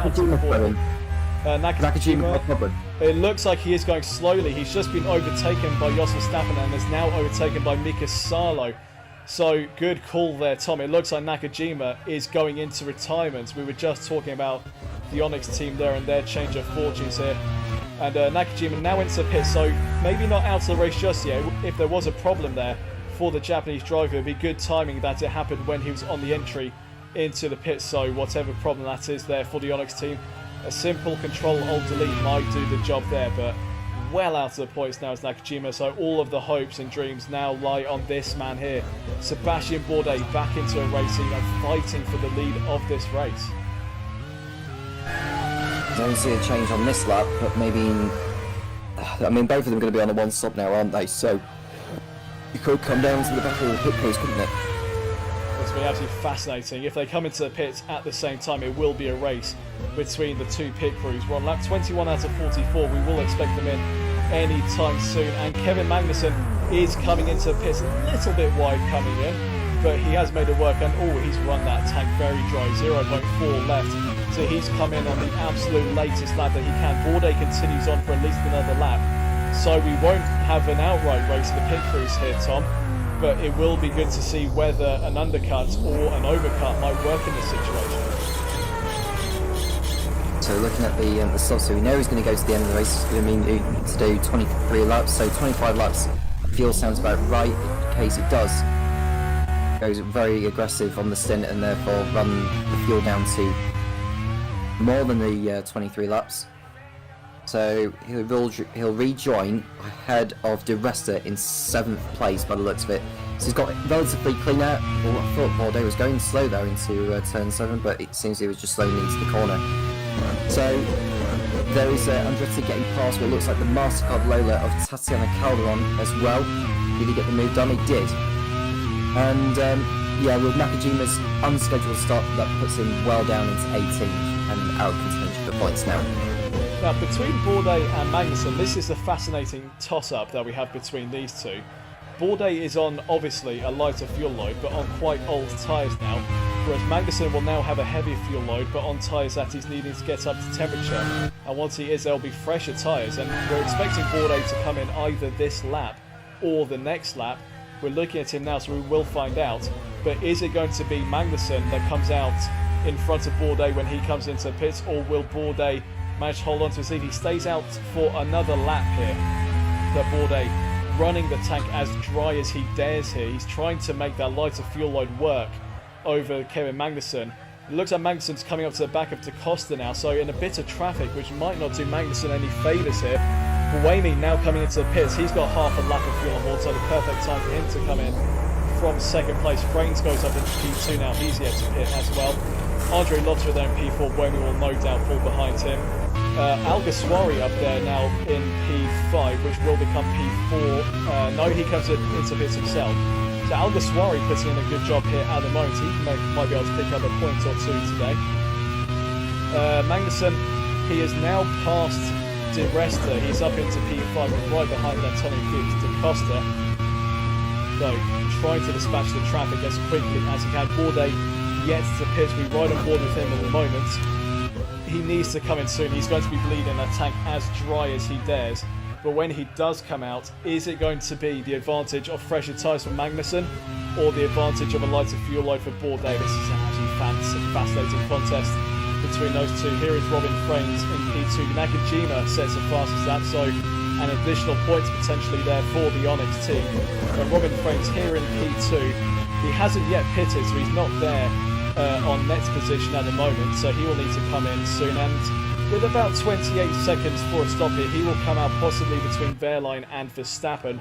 And here is Kevin Magnussen down the inside of Antonio Fuchs Da Costa, and he makes a move on the Super Aguri. Magnussen's up into P4, and he now has a lot of clear air to work with if he's going to get the lead of this race.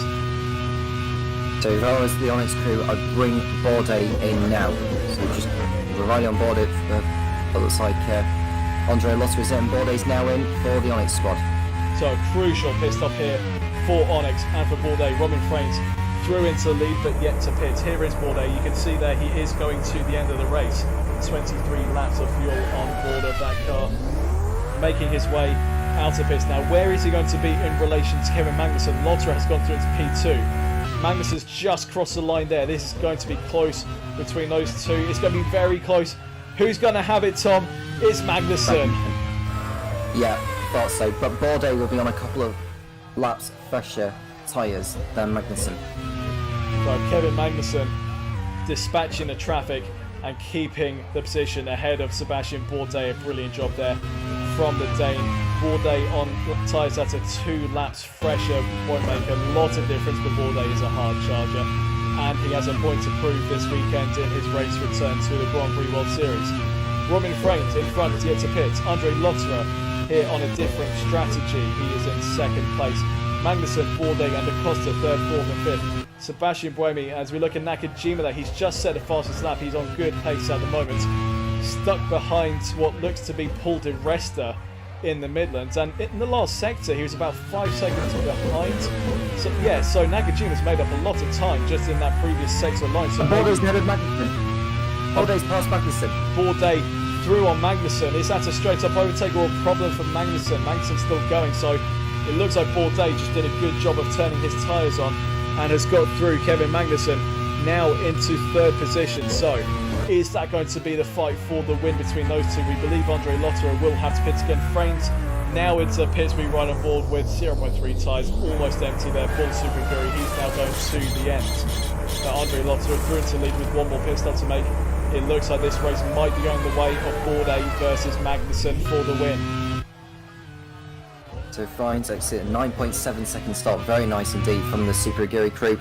So Lotterer goes through into the lead, Bourdais second, Magnussen third, DaCosta fourth, Blaney fifth, Erline sixth, and Fines will rejoin in seventh place and in relatively clean air.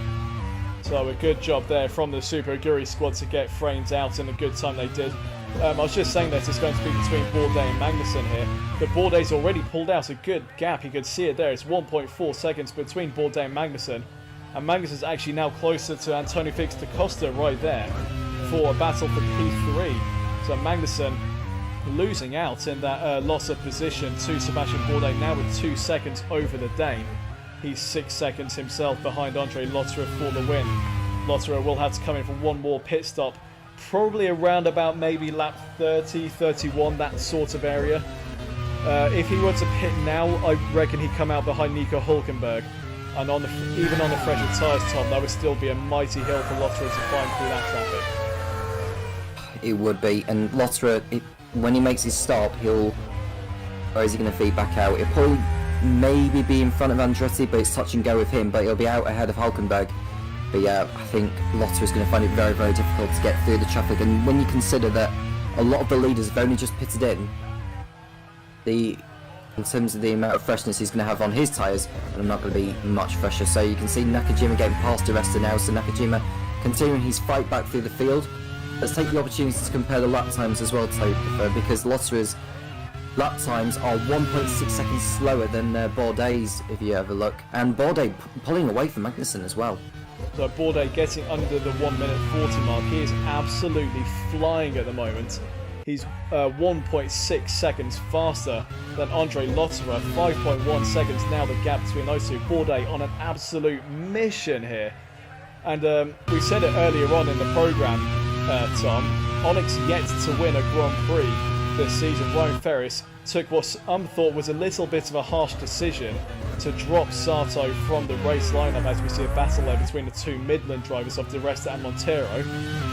Ryan Ferris, he took the decision to drop Sato in replacement of Bourdais, to some scrutiny, it must be said, from his fellow team principals. But Bourdais is showing right now, Tom, absolutely the right call to make for Ryan Ferris and the Onyx team.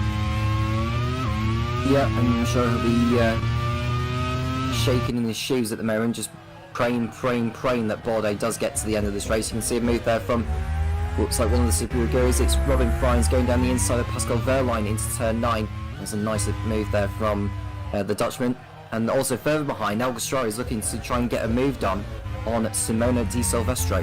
Now, I hadn't noticed that Di Silvestro was actually up there in the top 10. I'm not sure what fuel strategy she is on at the moment, but she started in P20 for this race, now running in P10. She's put in a fantastic performance so far.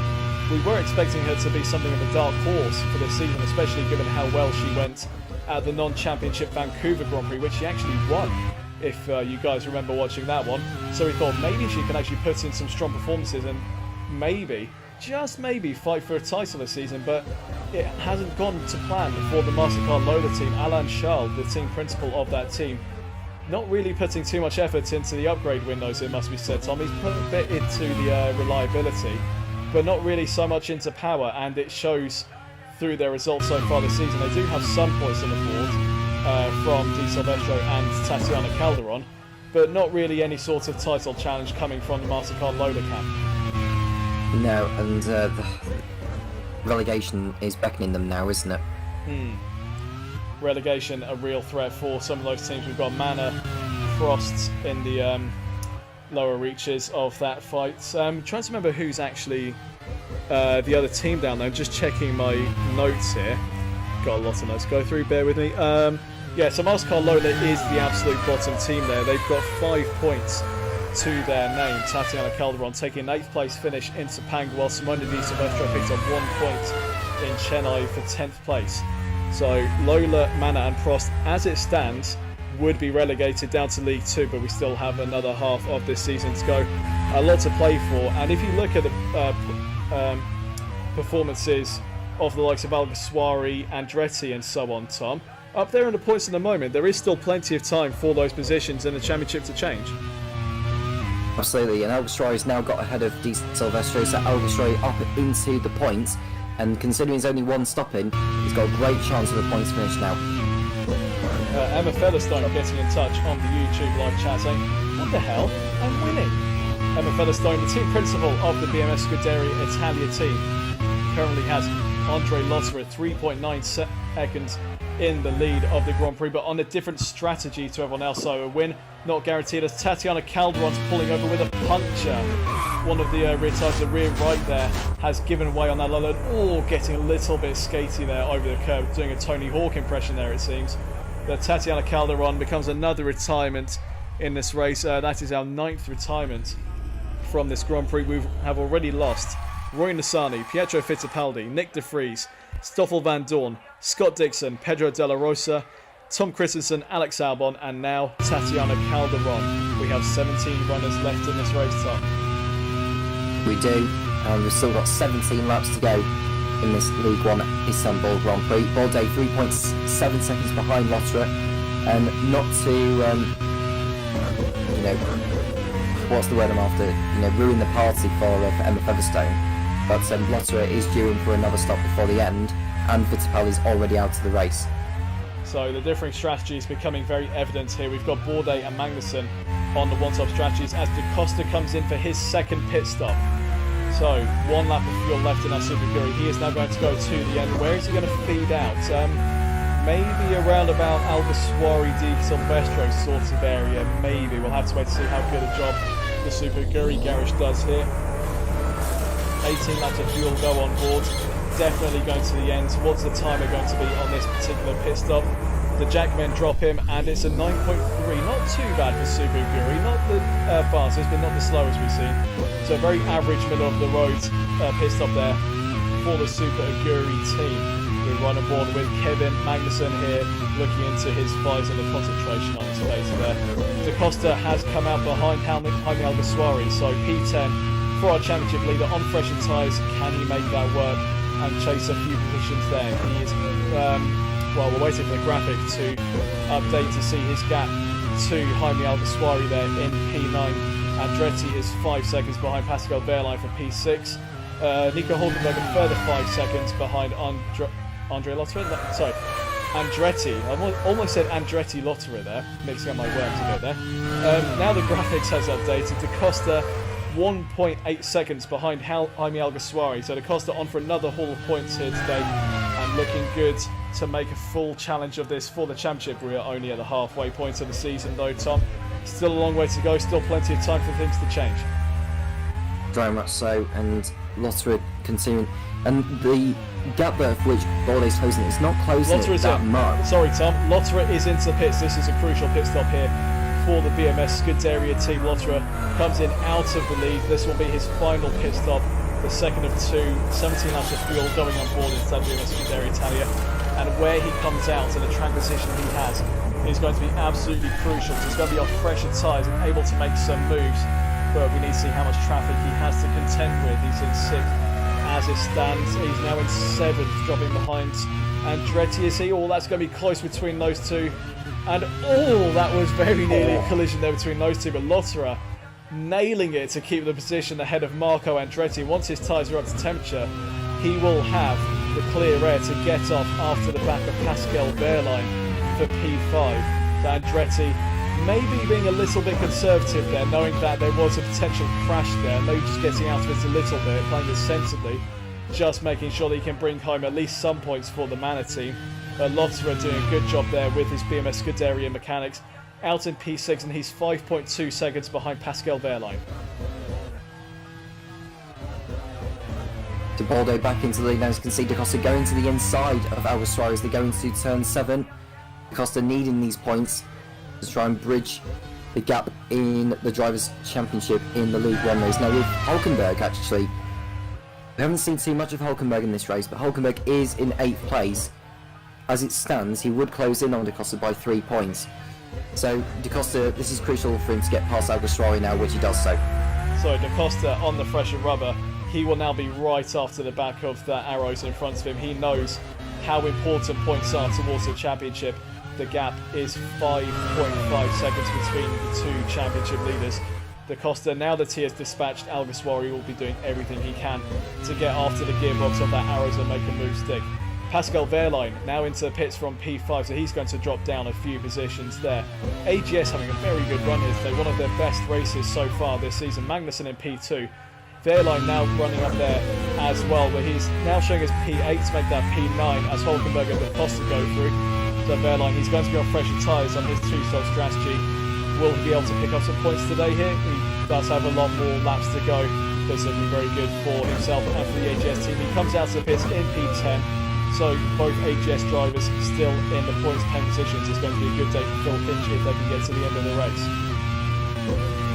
So Wehrlein's got quite a bit of ground to make up on Alguersuari. He may have the fresher tyres, but he's got quite a lot of ground to make up, so just waiting for the sector times to update, so we'll find out what the gap actually is between Alguersuari and Wehrlein. We know Wehrlein's ahead of Da Costa, so Wehrlein is currently just working it out. It's 9 seconds. Yeah. 9.1 seconds between Alguersuari and Wehrlein. Wehrlein has a lot of clear air now to work with. He will get the tyres up to temperature and absolutely go for it. Don't be surprised to see Wehrlein putting in a few fastest laps here as he tries to get further into the points paying positions. Now, here is the current form that we can see in the top left. Bourdais setting a 141.1.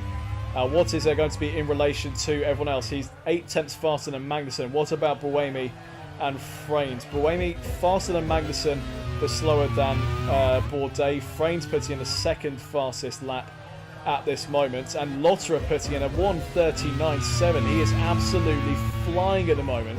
That's a difference of 1.4 seconds to Sebastian Bourdais. Andretti putting in a 142.4. Da Costa putting in a 140.5. So Da Costa also on good form here at the moment, but Lotterer, the man to watch at the moment, he's 21.4 seconds off the lead of the race at the moment. He's got about 13 laps to make this work, but catching up to the back of drivers is one thing, Tom. Overtaking is quite another. Quite so, and Sebastian Buemi will be looking at his mirrors to find where Da Costa is at the moment, because he's not too far away from him now, just a couple of seconds between those two, so it won't be too long before Da Costa gets onto the rear of that BAR. Now, keep an eye out on Andre Lotterer, as you mentioned there, Topher, have 1.4 seconds faster than the leader, and over 2 seconds faster than Magnussen in second. So Lotterer definitely the man to watch at the moment. We will keep an eye on his sector times. Currently 20.9 off of Bourdais now. He's closed in another half second now through that last sector alone. So Lotterer, he has Frains up the road ahead of him. That gap is 6.1 seconds. Watch that come down over the next few laps. Lotterer, a man on the mission at the moment. He wants the 3rd win of his career and the 2nd of the season. Lotterer putting in a bit of a bid for a championship here, as he's where is he in the championship? Let me just find my notes here if you give me just a few seconds. Lotterer 6th in the championship at the moment, 15 points off the lead of the championship, so within a race win of the championship lead should results go his way. So it's by no means over in the League One Championship. We're only halfway through the season. There's still plenty of time. It's got plenty of races to be played out, plenty of action to be seen, and plenty of attrition to be suffered. But as it stands at the moment, Sebastian Bourdais on his return to the Grand Prix World Series, leading by 8.4 seconds to Kevin Magnussen. Those two are fighting for the lead earlier on in this race, but Bourdais making a move stick and now building up the gap where he is currently unchallenged. But Lotterer closing in again. He's now within 20 seconds of the lead. We're on lap 33 out of 44. Only a quarter of this race left to run. Can Lotterer at least get up into a podium position there, as we see Kazuki Nakajima getting past Mika Salo there for P15. So, Nakajima, he had problems earlier on and has come in for an enforced pit stop, but now up into P15. There's not going to be any points as it stands at the moment from Nakajima. I don't think he has a fastest lap anymore. I think Andre Lotterer still holds on to that honour. So Nakajima wanting to put the disappointments of earlier behind him and maybe get some points out of this if he can overtake a few more cars. He's currently 1 minute and 3 seconds off the lead. Crucially, he's about 14 seconds... about 20 seconds, off of Pascal Wehrlein in 10th. So points not really forthcoming for Nakajima at the moment. But on the other side of the Onyx garage, Sebastian Bourdais, we ride on board with him now, doing everything that he needs to do to give Onyx what would be their maiden Grand Prix World Series victory. So Bourdais, 8.8 seconds close. You have to say he's safe now from Magnussen is the Onyx driver. It's just whether Buemi and Franz can get past Magnussen to... And here is the championship move. Sorry to cross you, Tom. There is a championship move right there. Championship leader Antonio Felix da Costa gets past his nearest rival, Nico Hülkenberg. That could be absolutely crucial as da Costa aims for the championship. There's too much going on here for me to be able to calculate how the points are going to be at the end of this race. But da Costa, he now at least has an advantage over his nearest rival Nico Hülkenberg. Scott Dixon and Stoffel Van Dorn won't be getting any points apart from Dixon's 1 point for pole position. Robin Frain's the next nearest challenger. He's in P4, so I don't think he will be taking the lead off da Costa at this rate. But Antonio Felix da Costa, consistency is everything for the Portuguese. He's yet to win a race, but he's just scoring points as consistently as he can. And as it stands, leading the championship. Could this be the way to the title, Tom? It could most certainly be. I'm just looking at Lotterer's gap to Franz at the moment. It's 3.5 seconds between those two. So Lotterer is closing in on those guys, and this could have a bearing on where they end up in terms of the championship order. Because with Dixon, Van Dorn not scoring, that could elevate Fines into third place in the championship, and Lotterer even either 4th or 5th by the end of the race. Kazuki Nakajima continuing his charge back through the field, passes Simona Di Silvestro for P14 next up the road for the Japanese driver, Jos Verstappen, who we all know quite a difficult guy to overtake, but with the pace that Nakajima showing at the moment, should not take him too long to get up to the back of that Minardi and make the move through into P13. We are on lap 35 out of 44. There is your second place driver, Kevin Magnussen. This would be a much needed podium for the AGS team.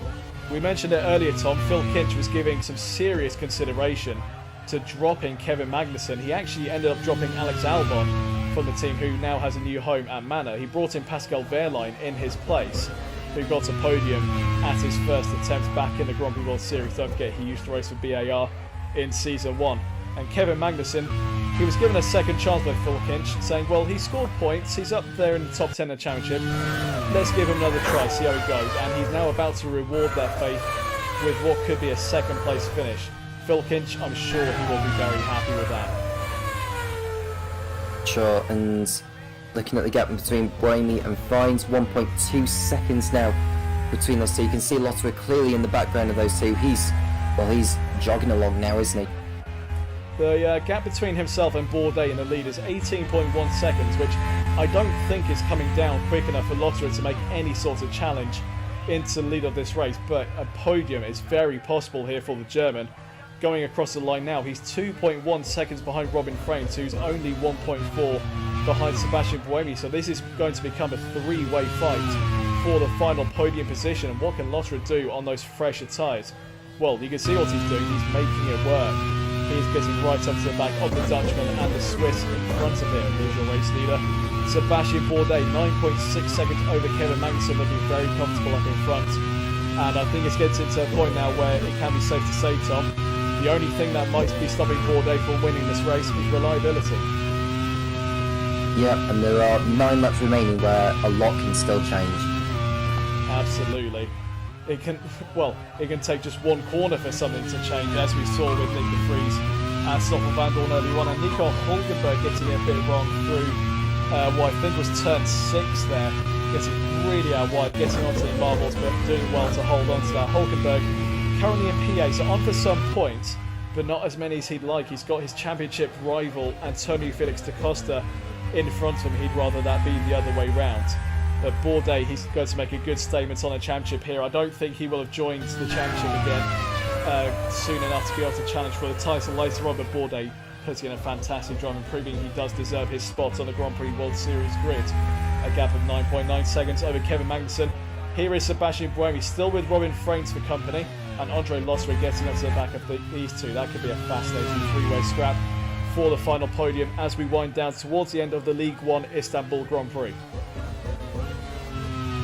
You can see Bourdais continuing to pull away now from Magnussen, looking very, very, very good. And looking further down in the lower end of points, Andretti in 6th place ahead of Da Costa. The gap coming down to 2.3 seconds. So Da Costa has another opportunity to extend the gap between himself and Hülkenberg at the top of the Drivers' Championship. And these are crucial points also for Manor with Andretti in 6th. Yes, absolutely. Manor currently occupying P12 in the Drivers' Championship, which, as it stands, would put them down into League 2 for Season 3. Sam Hall wants to avoid that. He was the vice champion in Season 1, but it's all gone wrong for Manor in Season 2, and they are now up against it with their backs up against the ropes as they look to avoid relegation. Marco Andretti doing a fine job in P6. He will want to hold on to that and bring his team as many points as possible. We're looking now at Andre Lotterer closing in on Robin Frains. The gap now between them is 1.2 seconds.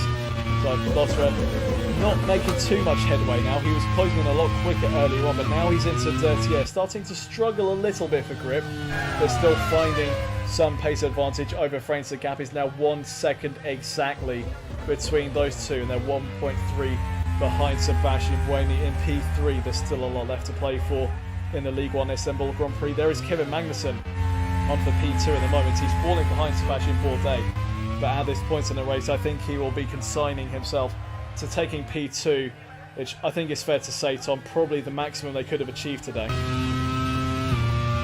Yeah, with Magnussen in 2nd, Verline in 10th place. So, both drivers coming home in the points. I'm sure Phil Kinch will be very, very delighted with that. You can see a move there from Kazuki Nakajima going past Jos Verstappen, now into 13th place. So there is very evidently some good pace in the Onyx car, as shown by Bourdais in the lead.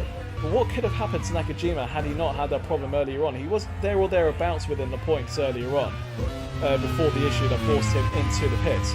So if he hadn't had that issue, Tom, maybe it could have been a double points finish for the Onyx team.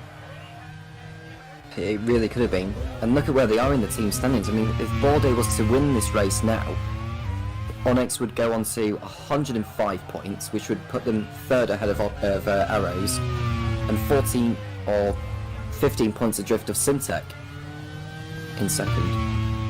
So just looking at Simtek's results across the course of the season here, we talked earlier about their wins or spins method that Scott Dixon is going for this season. They've had 4 victories, 2 7th places, 1 each for Scott Dixon and Stoffel Vandoorne. And apart from that, the only other points they've picked up have been from pole positions and fastest laps. It's kind of bittersweet in a way for the Simtek team, because they're the winningest team so far this season, 4 victories out of 7 races, but they're not leading the championship because they're not really picking up the points anywhere else. It's an interesting one, isn't it? Sorry, my mind's going Topher as you speak there. I was just concentrating on the action itself. I'm looking at Lotterer. He's closing in, but he's not closing in enough to have a go on Frains. So is Lotterer going to send one, or is he going to hold back?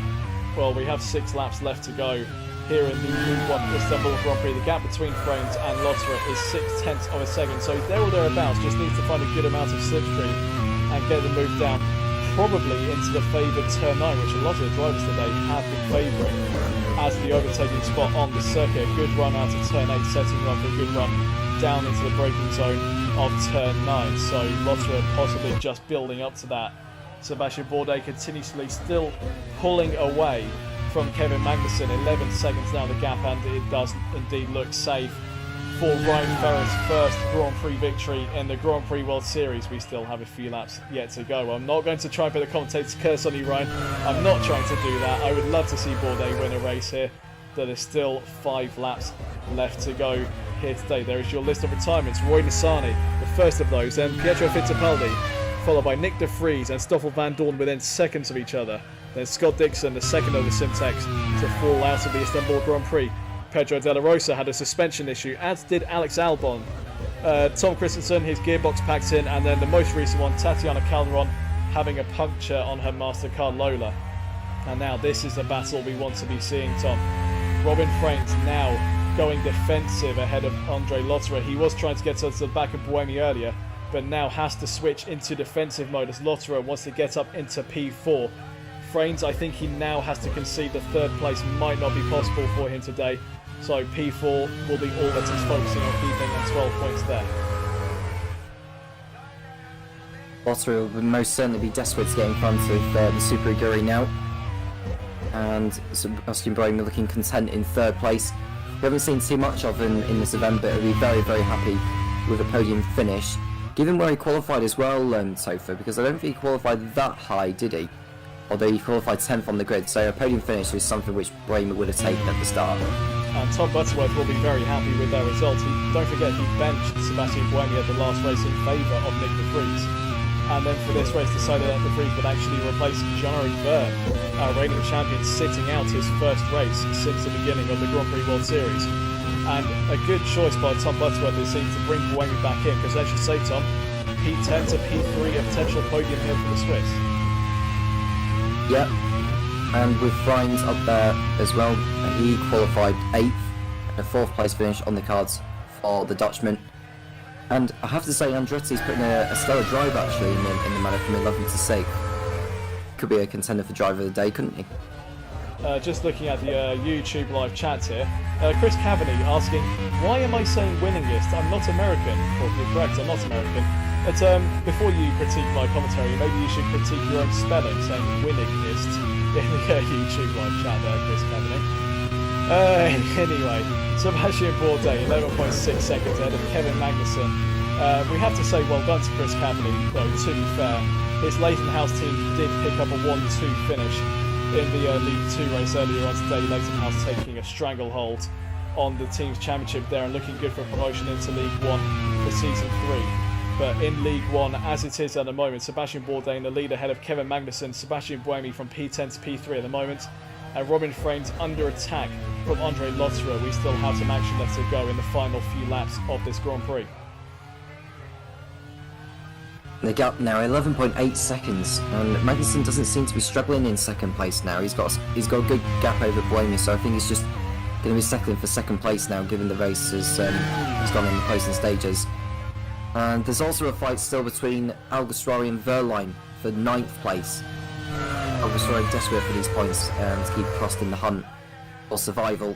With 40 not scoring, there'll be 5 points off 40, and with Manners scoring as well with that 6th place finish, which get them 8 points, move them on to 21. So to go back ahead of Prost would Manor, but both teams would close in on 10th place 40. So here is the battle. Robin Fraint, Andre Lotterer, Sebastian Buemi with enough of a gap in front of them, I think, to be somewhat comfortable, because Robin Fraint, he'll be looking more in the mirrors than he will be up the road. Sam Hall, I'm not ginger. Was it me who you were talking about in the YouTube live chat? You know I'm blonde, come on. Should I really be admitting that I'm blonde? Anyway, there is Sebastian Bourdais in the lead of this race. We're on lap 42 out of 44. He is 2.5 laps away from victory here. And we've got an engine blowout there. It looks like it's Jos Verstappen in the Minardi. So he is retiring from the race only a handful of laps from the end. That is a real shame for the Minardi team. I believe he will still be classified, so we'll pick up some prize money there for Teapot and the team. It is indeed an engine problem there for Verstappen and for the Minardi. And that is a shame. Tom Christensen still running in this race. Actually, no, he's not. He had a transmission problem earlier. There's a lot to think about in this race. So much going on with attrition. But Jos Verstappen, the second Minardi to pull out of this race. But I believe there will still be some prize money for the Minardi team, as he will be classified, having completed enough laps of this race.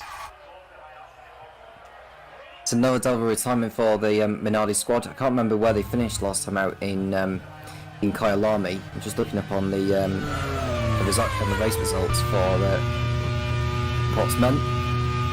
They, in Kyalami, got a retirement, sorry, not a retirement, 10th and 15th place finishes in Kyalami, but the race beforehand, they got a double non-finish. So there's now some dispute as to my hair colour in the YouTube live chats. Chris Cabby saying I'm now a bland grey. No, just no. Let's stop it with the talk of my hair colour. It doesn't matter. You aren't seeing what I look like on this. We are watching the racing. We're concentrating on the action. You're too young for your hair to be judged, Topher.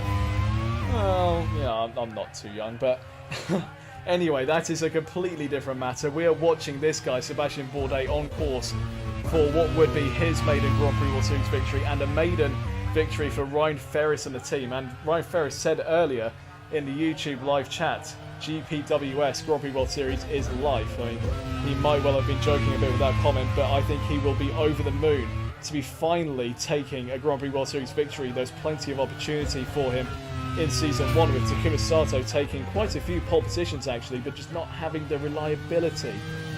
But it is now coming good for the Onyx team. They are up there fighting for the championship, and Sebastian Bourdais now only a few miles away from what would be an absolutely stellar maiden Grand Prix World Series victory. Now this will be an interesting battle going to the end with Buemi ahead of Frines and ahead Lotterer. Well, Lotterer still in P5 behind Robin Fraines. The gap between them is 0.8 seconds, so there is still time for Lotterer to get the move done and pick up a few extra points, but Fraines will not want to let that position go easily. He wants to take as many points as he can as he pursues the championship. His teammate Da Costa is in the lead of the championship with Fraines up there as well, making sure the Super Guri lead the constructors. And that was a Midland there. Thiago Monteiro there running outside of the top 15. He's picked up a few points finishes here and there, hasn't he, Tom? But not really consistent enough to warrant any sort of real challenge into the top positions.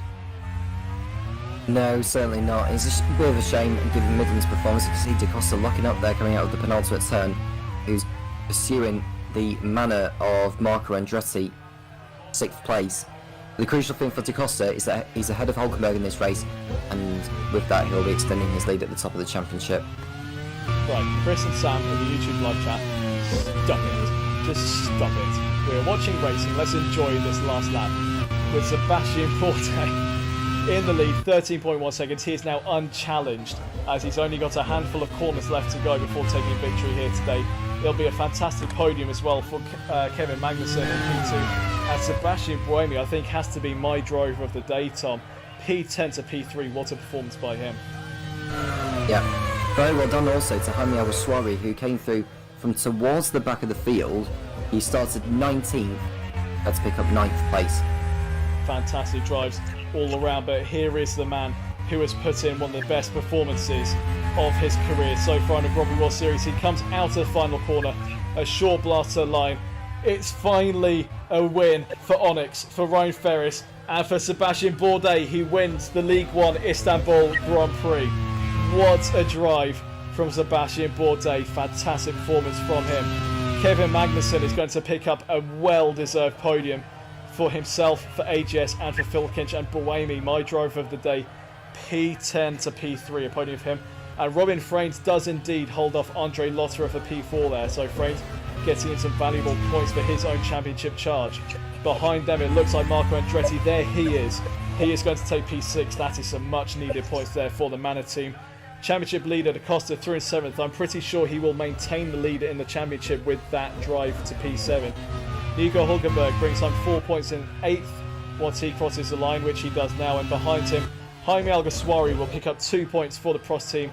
And Pascal Wehrlein making it a double points finish there for AGS. What a race, Tom. That was fantastic to watch. It was a brilliant one, wasn't it? And what's going on here? Sorry, Tom. Bourdais, having won the race, has pulled off to the side of the circuit. What's happened to him? Has he run out of fuel on the line? Or it must have done. It must be a fuel issue. He must be running it very dry to do that. But he will still hold on to the win. And Fraines is pulling off as well. So these drivers running those tanks as dry as they dared, basically. They've crossed the line, so the results will count. But both Bourdais and Fraines pulling off after the race's completion. I mean, we've finished the race and there's still drama going on. Something about... And Al-Ghaswari as well, Tom. The race... So he must have been running that 10th way. So, here are your race results, the official results here. Sebastian Bourdais, what a brilliant win for him. Magnussen, second, and Buemi bringing home another podium for himself and for BAR. Robin Frains holds off Lotterer for fourth. Marco Andretti, some points for Manor in sixth. And Antonio Felix da Costa in seventh, ahead of Nico Hulkenberg. Jaime Alguersuari and Pascal Wehrlein round out the top 10. Kamui Kobayashi recovered well, actually, from his earlier incidents, finishing P11, just 5 seconds off of some points there. Paul Di Resta in 12th, ahead of Kazuki Nakajima. Then Simona Di Silvestro, Mika Salo, and Thiago Montero. Jos Verstappen retired but classified in P17. Then we have Tatiana Calderon, Alex Albon, Tom Christensen, Pedro De La Rosa, Scott Dixon, Stoffel Van Dorn, Nick De Vries, Pietro Fittipaldi, and Roy Nissany, all retiring from the race. So that is your official results. The breakdowns on the cooldown lap will not affect the standings in any way whatsoever. And your fastest lap is Kazuki Nakajima, so an additional point there for the Onyx outfit. That is an absolutely fantastic day there for Ryan Ferris and for Sebastian Bourdais. Tom, round everything up. Give us your thoughts about the day's action.